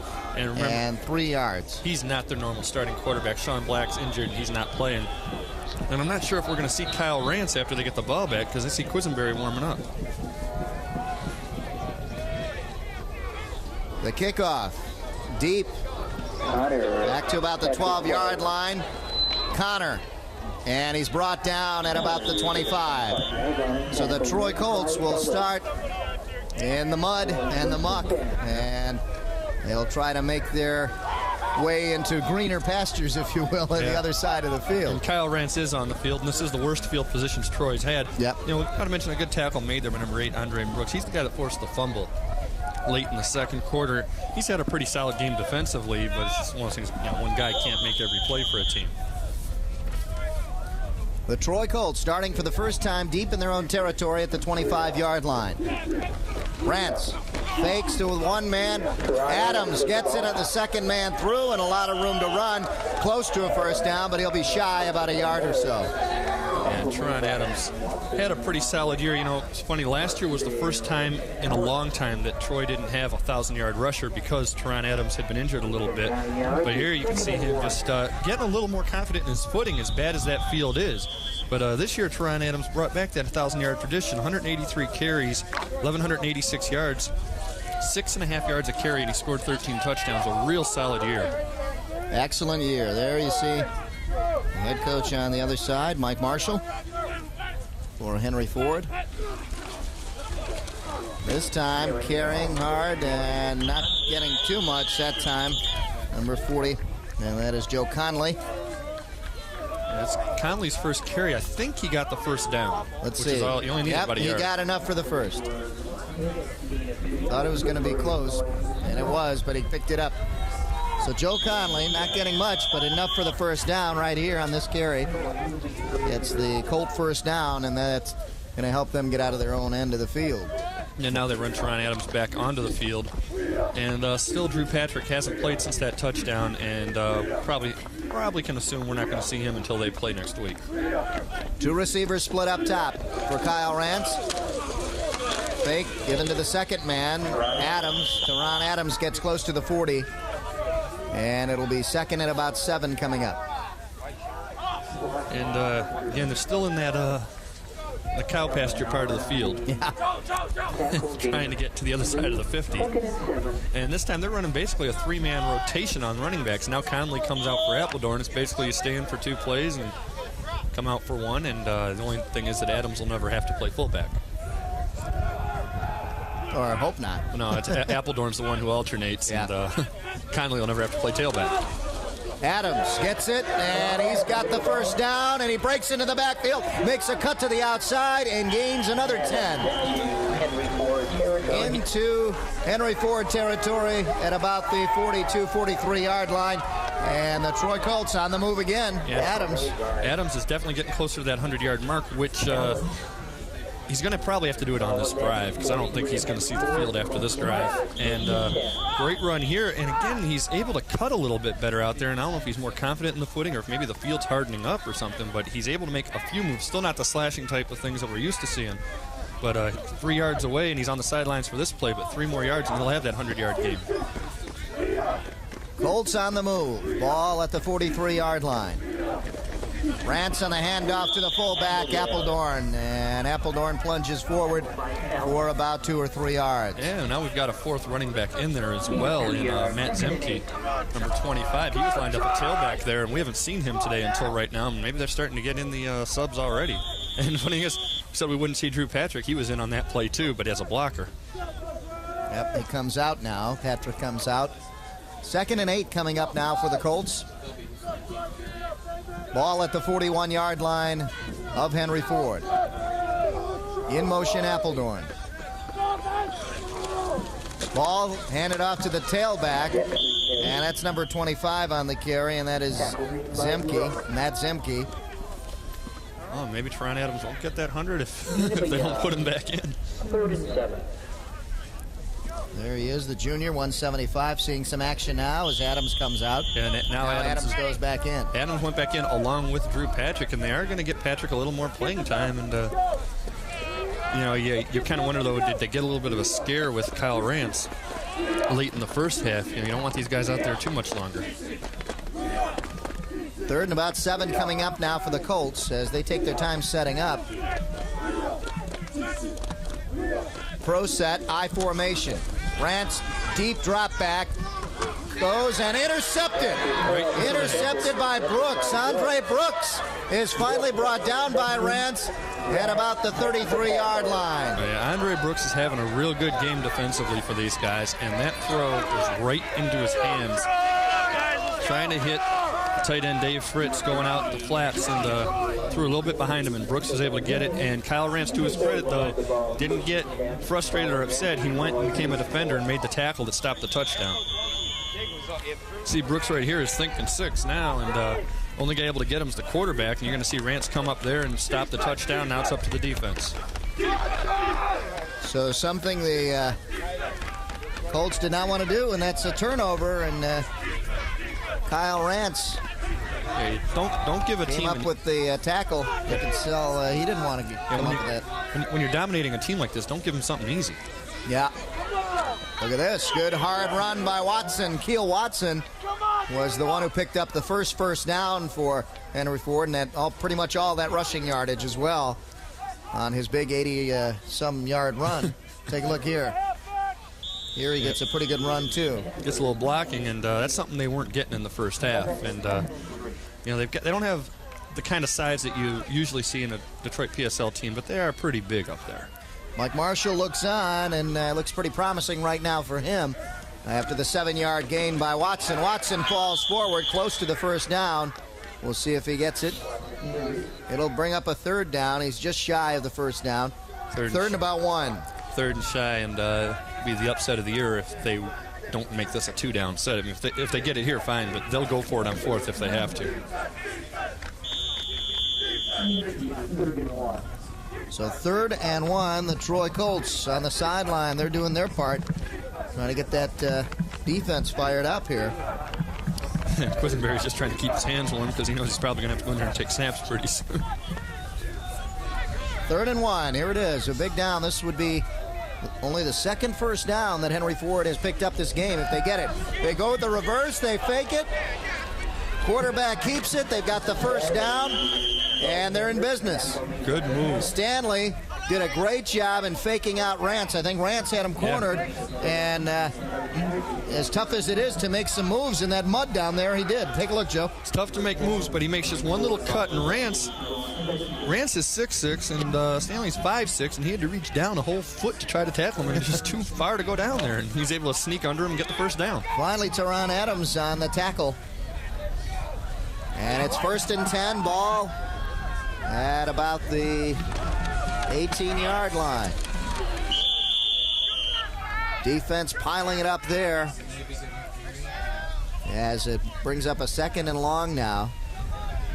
Gain of maybe 2. It'll be 2nd and 8.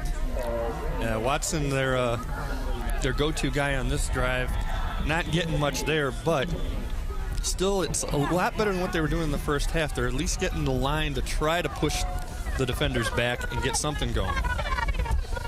Keel Watson, 180, a junior, 5'9", and he's been their offensive machine so far this game.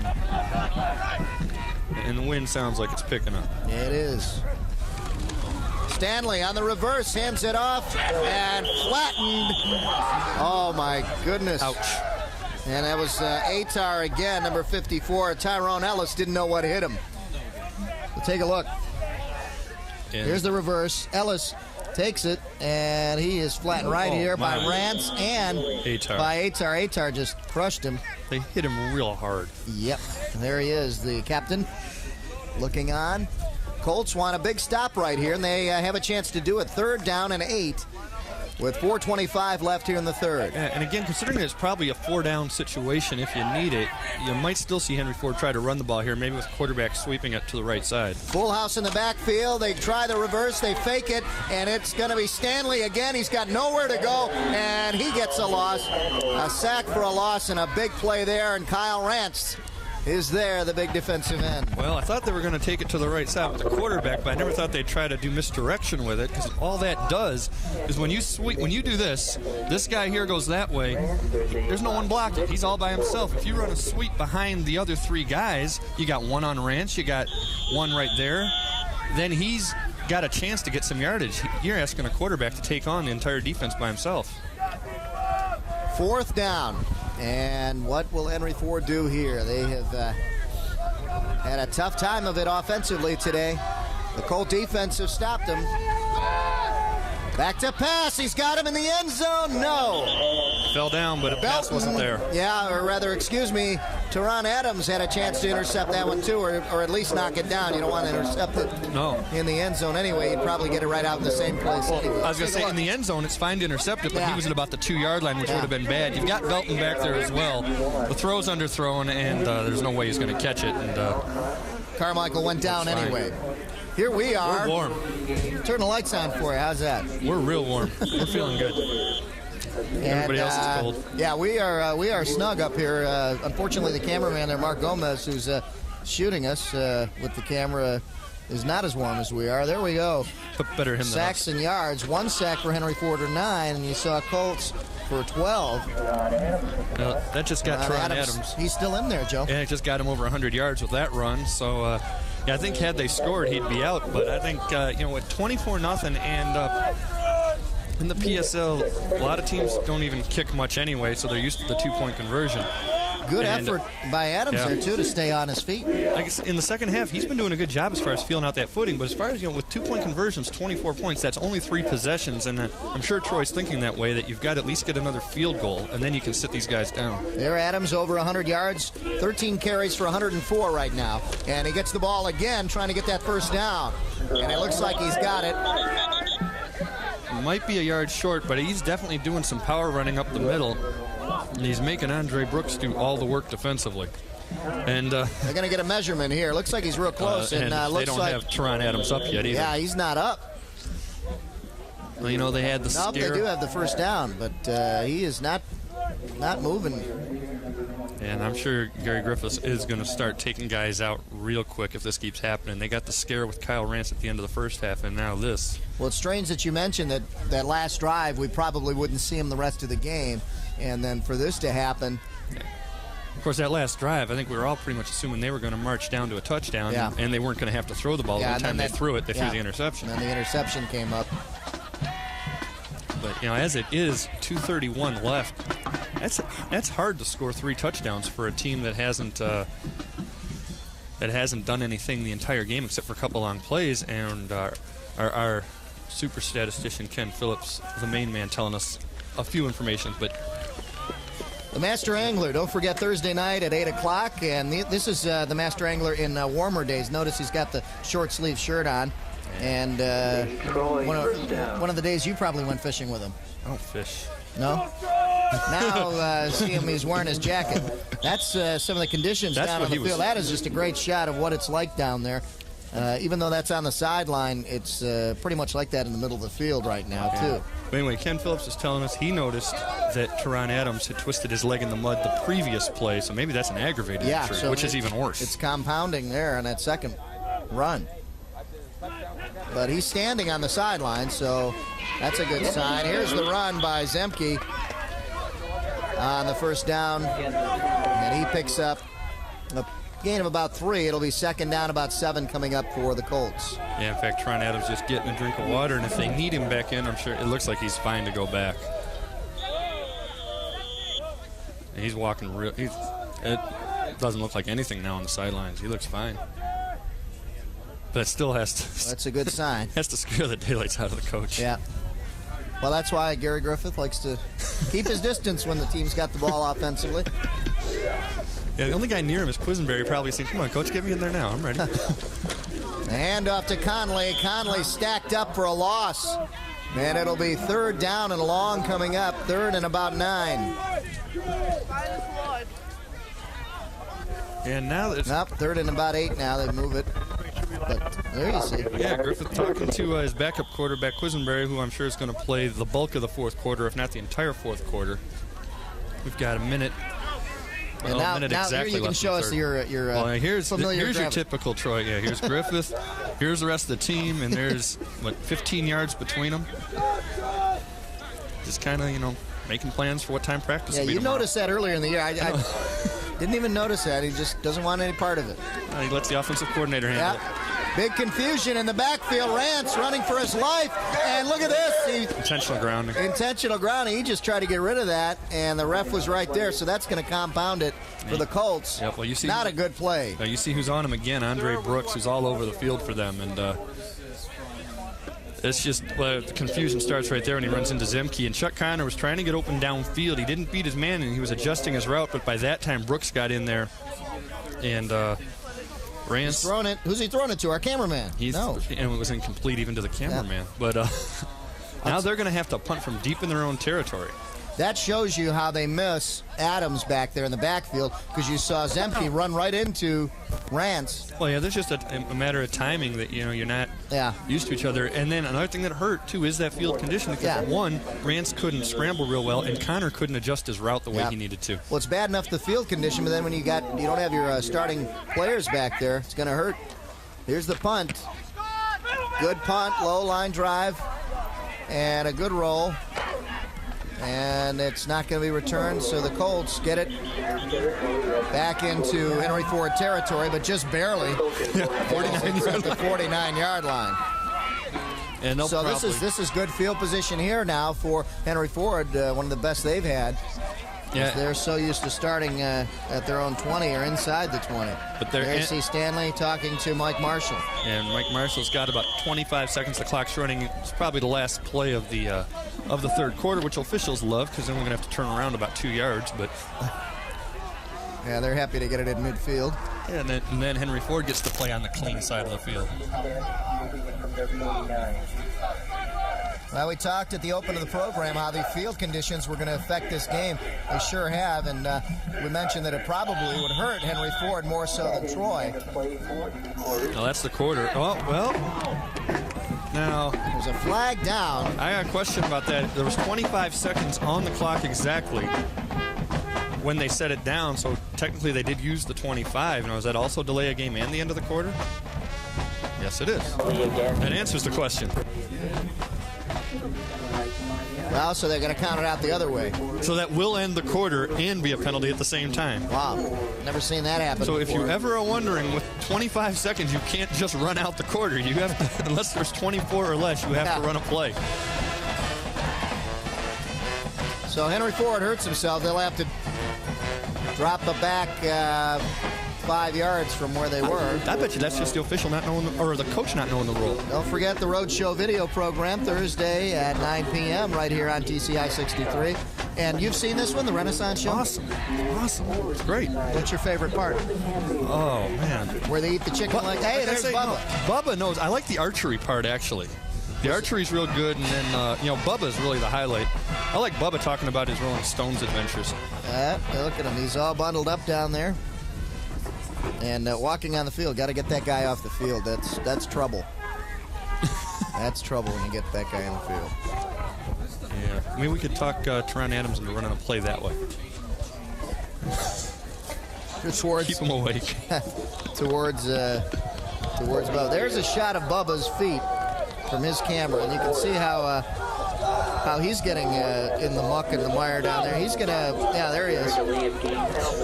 So it's not friendly down there for the players or the cameramen, folks.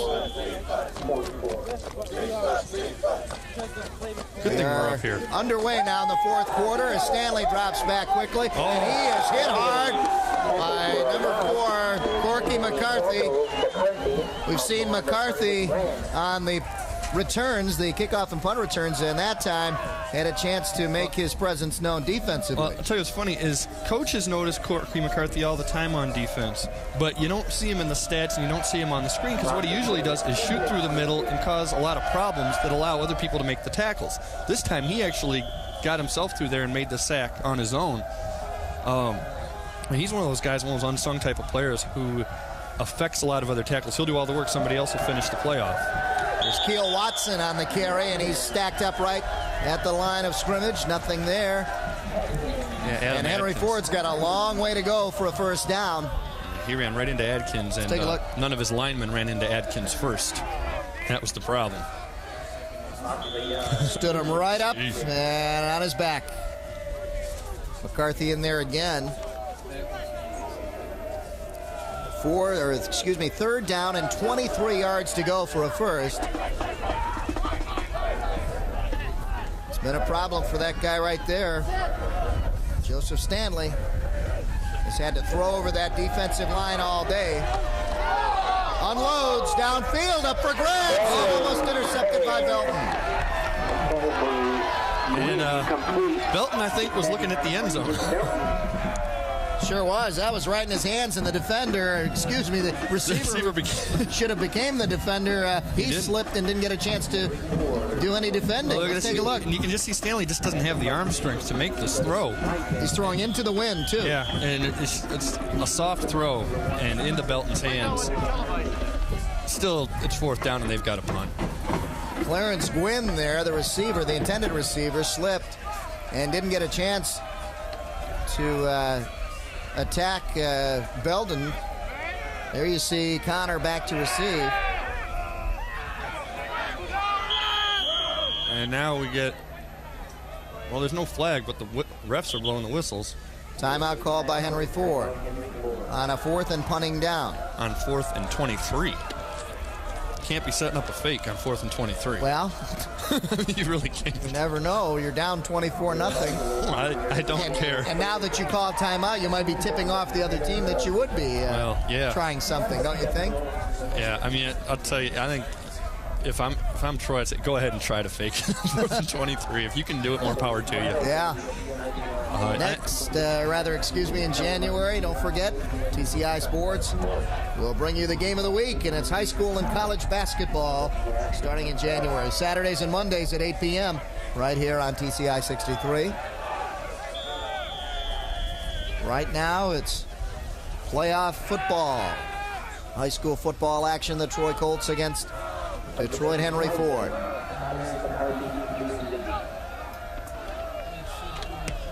Punt it off, low, end over end. Good punt, great punt. As it goes inside the 10 and finally picked up by Connor. Connor gets it out over the 20, out to about the 22 or 23. And I'll tell you, they were lucky to get that one back over the 20. Yeah, but I think it's a good decision by Connor. Yeah. I think that ball was going to die before it got into the end zone, and I think he saw that it was too. Remember, that's a real soft, wet field. There's another 8 yards for that thing to go before it would be in the end zone. So he picks it up, sees that he's got a lot of room, and he's got McCarthy in front of him. Gets past the 20, a great decision. The only biggest thing there is hold on to the ball, which he does. And is this the worst field position they've had? I think so. Well, they were about back at the 20 they're before. on their own 20. Yeah. But it's darn near. I formation, pro set with the receivers. Rance handing off to Appledorn. Appledorn trying to break it outside and hit hard finally. Gain of a couple of yards. See it outside there by Marcus Wallace, getting the final shove out there. And he got knocked out of bounds, which for the moment is good for Henry Ford. You see, just not able to get a good gain there, and defense does a good job of stretching everything out, forcing him out of bounds and limiting him to about a 2-yard gain. Brooks had wrapped him up initially, Andre Brooks, and then Wallace finally shoved him out of bounds. 2nd down and 8 coming up now for the Colts. Kyle Rance still in there. Teron Adams sitting this one out, though. It's Appledorn and Zemke in the backfield. This one is Zemke. Zemke tripped up right about after a 5-yard gain. Looked like he was going to pick up the first, but then someone down on the ground stuck a hand up. Let's take a look. Number 5, Anthony Barksdale, got him. And he, just one of those things in the right place at the right time. Yep, picked up about 6 on the play. So 3rd and about 2 coming up now for the Colts.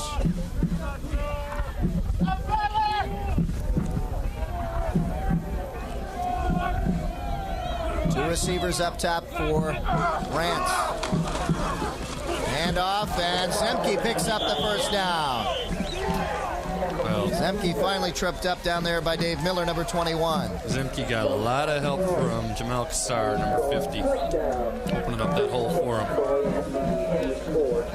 Take a look, a lot of room to run. Right there, his linemen are opening holes, and you see Kassar just to the left down there pushing guys 5 yards off the ball. So the Colts on the move now here in the 4th quarter. Just under 9 minutes left in the contest. And the Colts have dominated in this one. First man through, Appledorn, gain of maybe a yard or 2. 2nd and long coming up. 24-0 Colts lead here in the 4th. Yeah, we mentioned those other linemen because they're opening up to Aronat and Don McComb. Get some of the other guys in there as soon as we get their numbers. Yep. Steve DeHorn. Done a great job all season and have stepped it up here in the playoffs. And that's when you have to do it. And next week is another level they have to step up, barring a dramatic upset by involving Catholic Central. And that's the game you're telling everybody to see. That should be a good matchup. Rance on the slant, intercepted again. Same and guy. again, it's big number 8, Brooks. And Brooks finally brought out of bounds. Rance cannot avoid that man, Brooks. Same, and it's all those short plays where Brooks is just in quick just drop disguising back. himself in Yep. coverage. He's not covering a guy. That's right to him. That's something that they're going to have to work on with Rance. Yeah. Not in terms of the throw, in terms of the read of the defense. Well, this one coming deep in Colt territory, as deep as Henry Ford would like to be. They're at the 24-yard line. I'll tell you what, Andre Brooks is a senior, 5'10", 170 pounds, probably last game of his high school career. And he's going to go out with a loss, but he's going to go out with a good memory, too. Troy with 2 turnovers, Henry Ford 0. Let's take a look. Complete down the sideline. Touchdown, Henry Ford. Complete to Dave Miller. And Henry Ford strikes quickly with one play from the 24-yard line. And again, you go for that 2-point conversion, and if you can keep making 2-pointers, you never know what might happen. Here's they finally get that fade pattern to the corner to work, and it works for the touchdown. And again, Andre Brooks set it up with the interception. Good move after the catch by Miller and gets them on the board, finally 24-6, and it does look like they're going to go for the 2. 24-yard touchdown pass from Stanley to number 21, Miller. And now a 2-point conversion.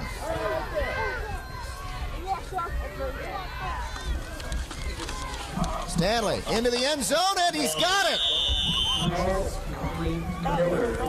Dave Miller again. So Miller picks up the 2-point conversion. And I'm not sure who he was throwing to. Take a look at this. There's 2 guys there. Yeah. Watch this go right over his hands and into Miller's hands. And Miller's the guy who's double covered. Teron Adams all over him. And Benson in front of him. Great catch, though. And,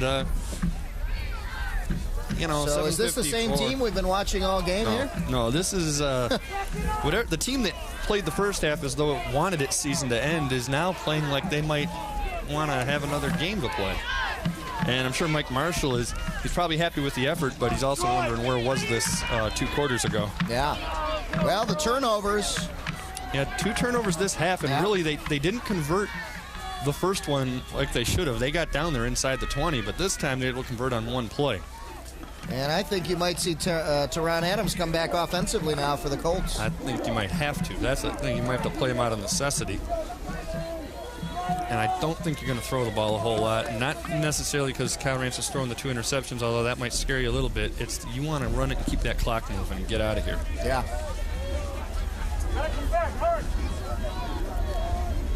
So Henry Ford gets on the board not until the 4th quarter, though, and they pick up a big 2-point conversion that helps them on the board. 7:54 left in the game, 24-8 the score, and the Trojans to kick off.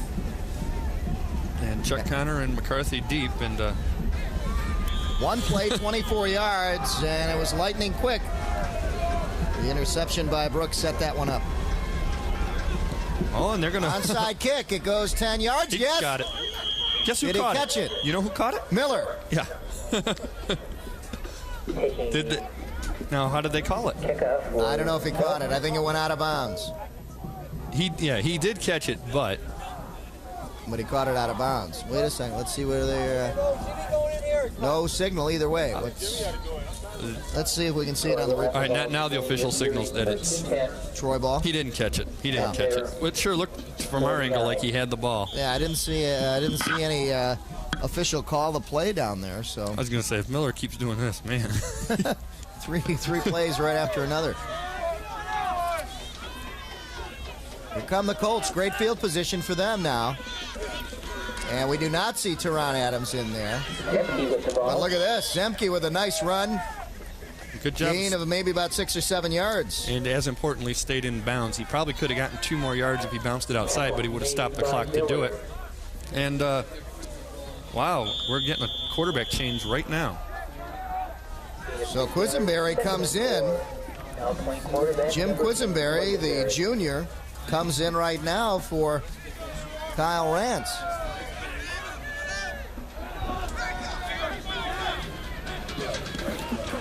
Handoff straight up the middle. Look at this, first down. And Appledorn picks up the first down and more inside the 35-yard line to the 34.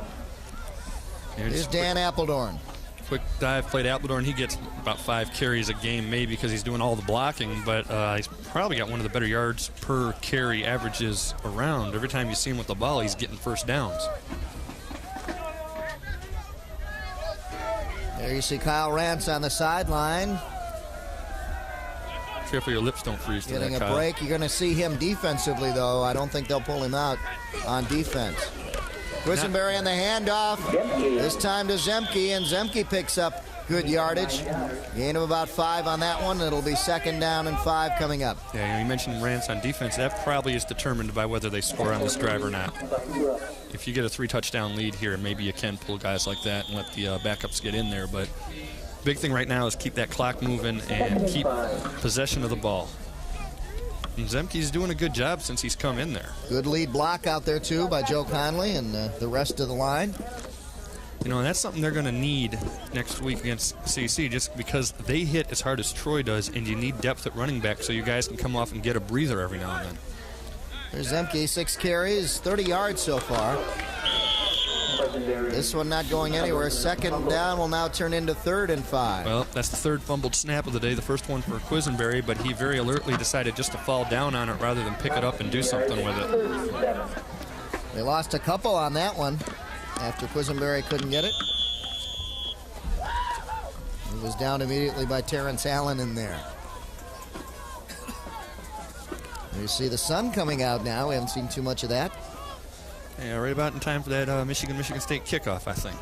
Yeah, a game that... By now you're watching this and you know what happened. You never watched that game. You're not interested in that game. I'm getting pay-per-view on Northwestern Penn State. That's right. That's the game you want. Here's Zemke on the carry. Finally brought down, and it'll bring up a 4th and long yardage here. 4th and about 5 coming up. And the Colts look like they may go for it. Here's Zemke again. Yeah, Zemke just blocking wasn't there, and look who's in on the tackle once again, Brooks, number 8. Dirtiest uniform on the field for either team just because he's been all over the field all day for those guys. There's going to be one exhausted kid tonight, and tomorrow he's going to be sore. Yeah, but still looking forward to next week. The big game that should be the matchup against Catholic Central. Got it. Look at this. Quisenberry takes it himself for the first down. And the Colts are on the move again. You know, Henry Ford never thought about the option for a second there. They bought that fullback dive completely. There's a flag on the play, and we'll see who that's going against. Well, it was a good play. Let's take a look. You see, he got the first down, but that's coming back. Coming back, and it... somebody said it might look like face mask penalty down there. Oh, holding. Yeah, I think that was some Troy people that were hoping it was against Henry Ford calling for a face mask, and it was instead a hold. Yeah. There you see one of the vantage points here, but that is way up on top of the press box, and it is colder up there than I think any place on the field. You got nothing blocking the wind up there. But they're happy to do it just to bring the game to everyone that's watching. And bring all these good pictures to you. 4th and long. You see the penalties. There you see Quisenberry taking himself, and he's got the first down. And he's taking a beating, too. Yeah. And obviously, if you're wondering, you know, every now and then you got to explain this thing about the high school rules, but it was 4th and 5 or 6 before, and ended up being 4th and 8. Again, because the penalty is not from the line of scrimmage, it's from wherever the foul was. So the foul happened obviously way downfield on the previous play. 4th down and 7, and they just decided to run option left instead of option right, and Quisenberry can't be stopped until he gets the first down once again. And that is a huge play because we're under 4 minutes now. And we have an official timeout on the field, and I have no idea why. Official timeout. Players don't know it yet. Everybody's all lined up. Now they're going to start the clock now.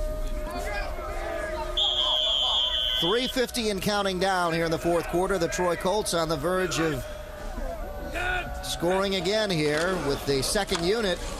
Here's Zemke. Zemke just angling outside and had a pretty good pickup there. Getting some good blocking in front of him as well, and all of a sudden this offense, which they're starting to put some of the backup guys in there, I think they want a little glory for themselves for their entire unit. A little mixture of starters and second stringers right now, but I notice they're pulling more guys out on each play as we get closer to the 3-minute mark. Clock stopped when he went out of bounds on that play, though. Finally ridden out of bounds there by Kelvin Moore for Henry Ford.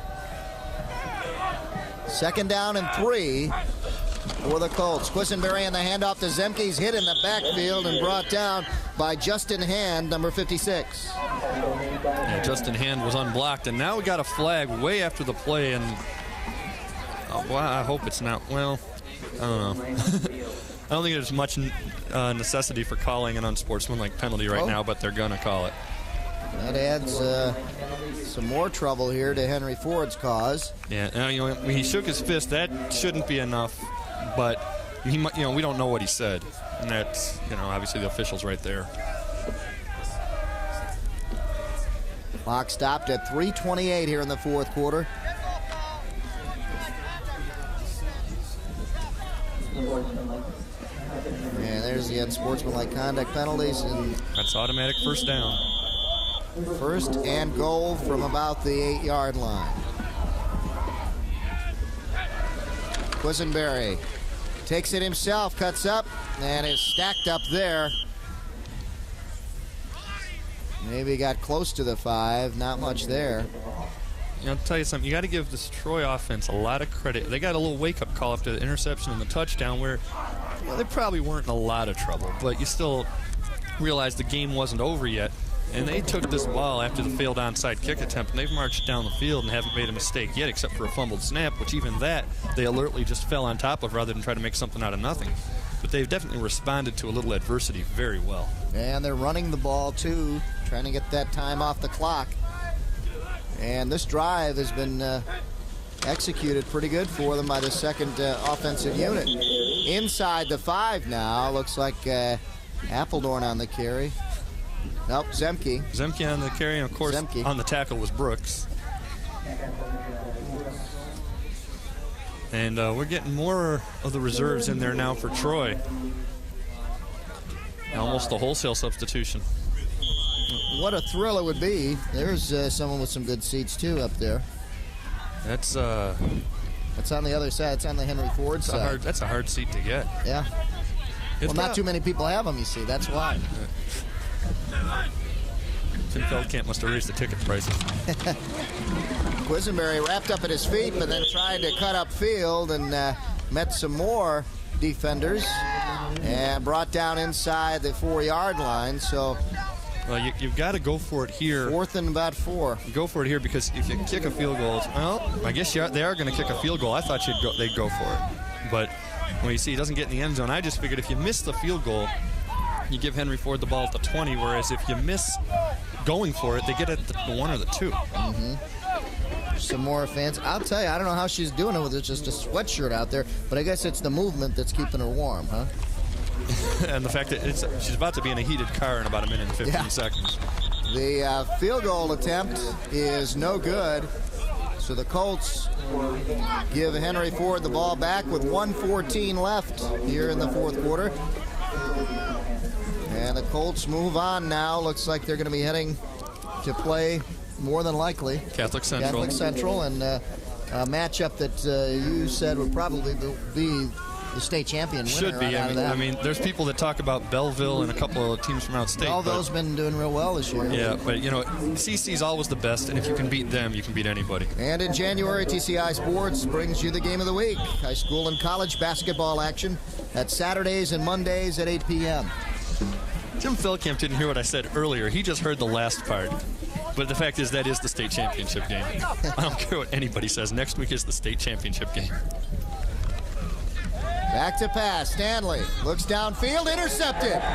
Intercepted by Zemke, number 25, down the sideline. And he didn't get in. Just shy at about the 1 or 2 yard line. They knocked him out. Right, now Griff better give him the ball every play. This guy deserves a touchdown. You don't let him score, something's wrong. Well, he was a workhorse in getting the ball downfield to begin with on the offensive drive. Here's Stanley back to pass. Now you know they've got to throw, so you sit back there with all your defensive backs, and Zemke's just waiting for it, and now it's a matter of whether he scores or not, and he's finally knocked out of bounds at the last possible moment by Watson. Well, he read that perfectly. He knew the pass was going there, and it was just, he timed it, cut in front, and took off. Colts have had a number of chances to come up with interceptions. That's the first time they hung on to it. Yeah, well, that was the first time it was throwing hard. The other ones were kind of floating in the wind.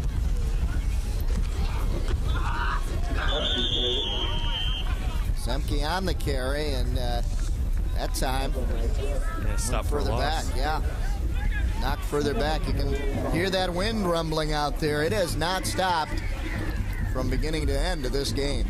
And they're probably only going to take one, maybe two more snaps, but they're not going to have to score if they don't want to. Clock winding down on the Detroit Henry Ford season right now. Ball on the 5-yard line, 2nd and goal. Handoff to Zemke. Zemke again stacked up. That's the last play of the game. They're not going to, unless Henry Ford wants to call a timeout, the game's over. Some of the Troy players want to snap it again.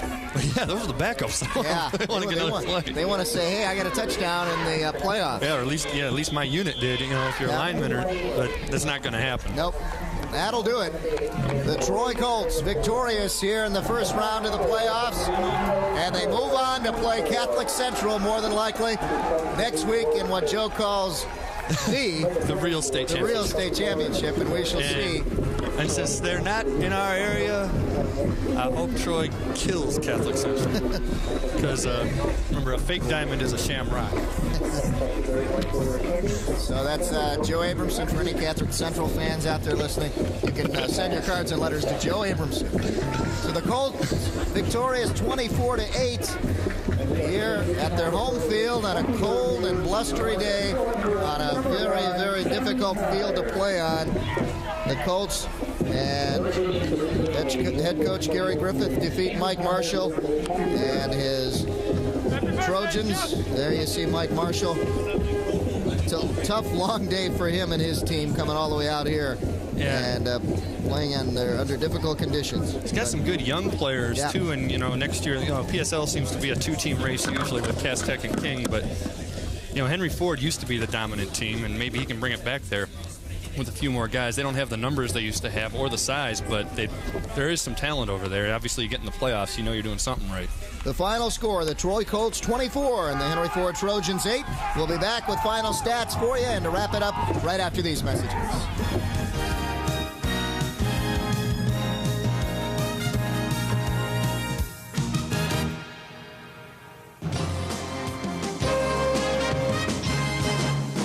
Oakland Press Perspective with Neil Monroe is an informative talk show that discusses issues often overlooked by broadcast stations.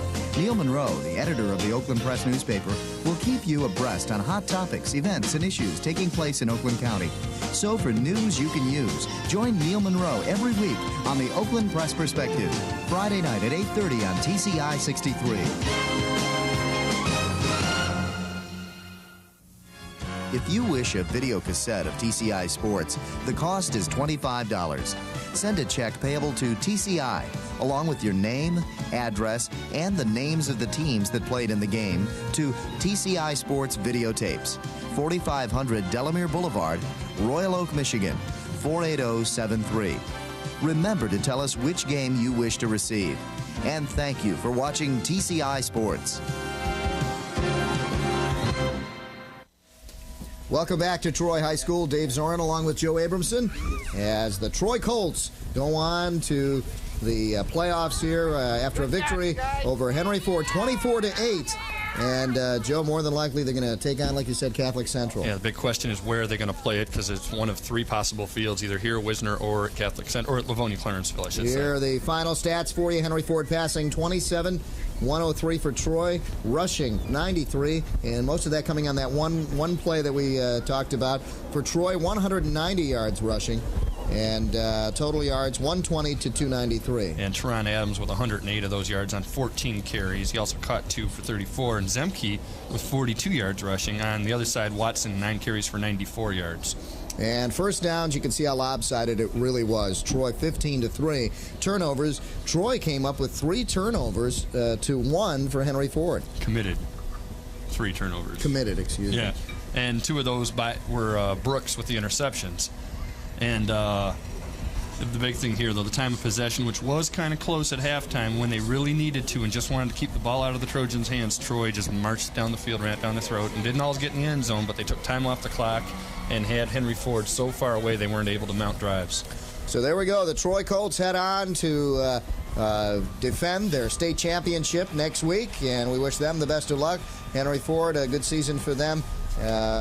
And next, we will see you in January, it looks like. The TCI Sports continues with high school, college, and basketball action Saturdays and Mondays at 8 p.m. So join in then. And we definitely want to wish Troy a lot of luck next week. And they did play once before in the playoffs in '92, and it went to the last play of the game, and Catholic Central won 6-3, and they ended up winning the state title. And so last time it happened, it was for eventually the state championship. So let's go for it again. Okay, there's the final. The Troy Colts 24 and Henry Ford 8. And we will see you in January with basketball action. Thanks for joining us all season long. For Joe Abramson, I'm Dave Zorn, and for our hardworking and very cold staff out there, thanks for tuning in all year. We'll see you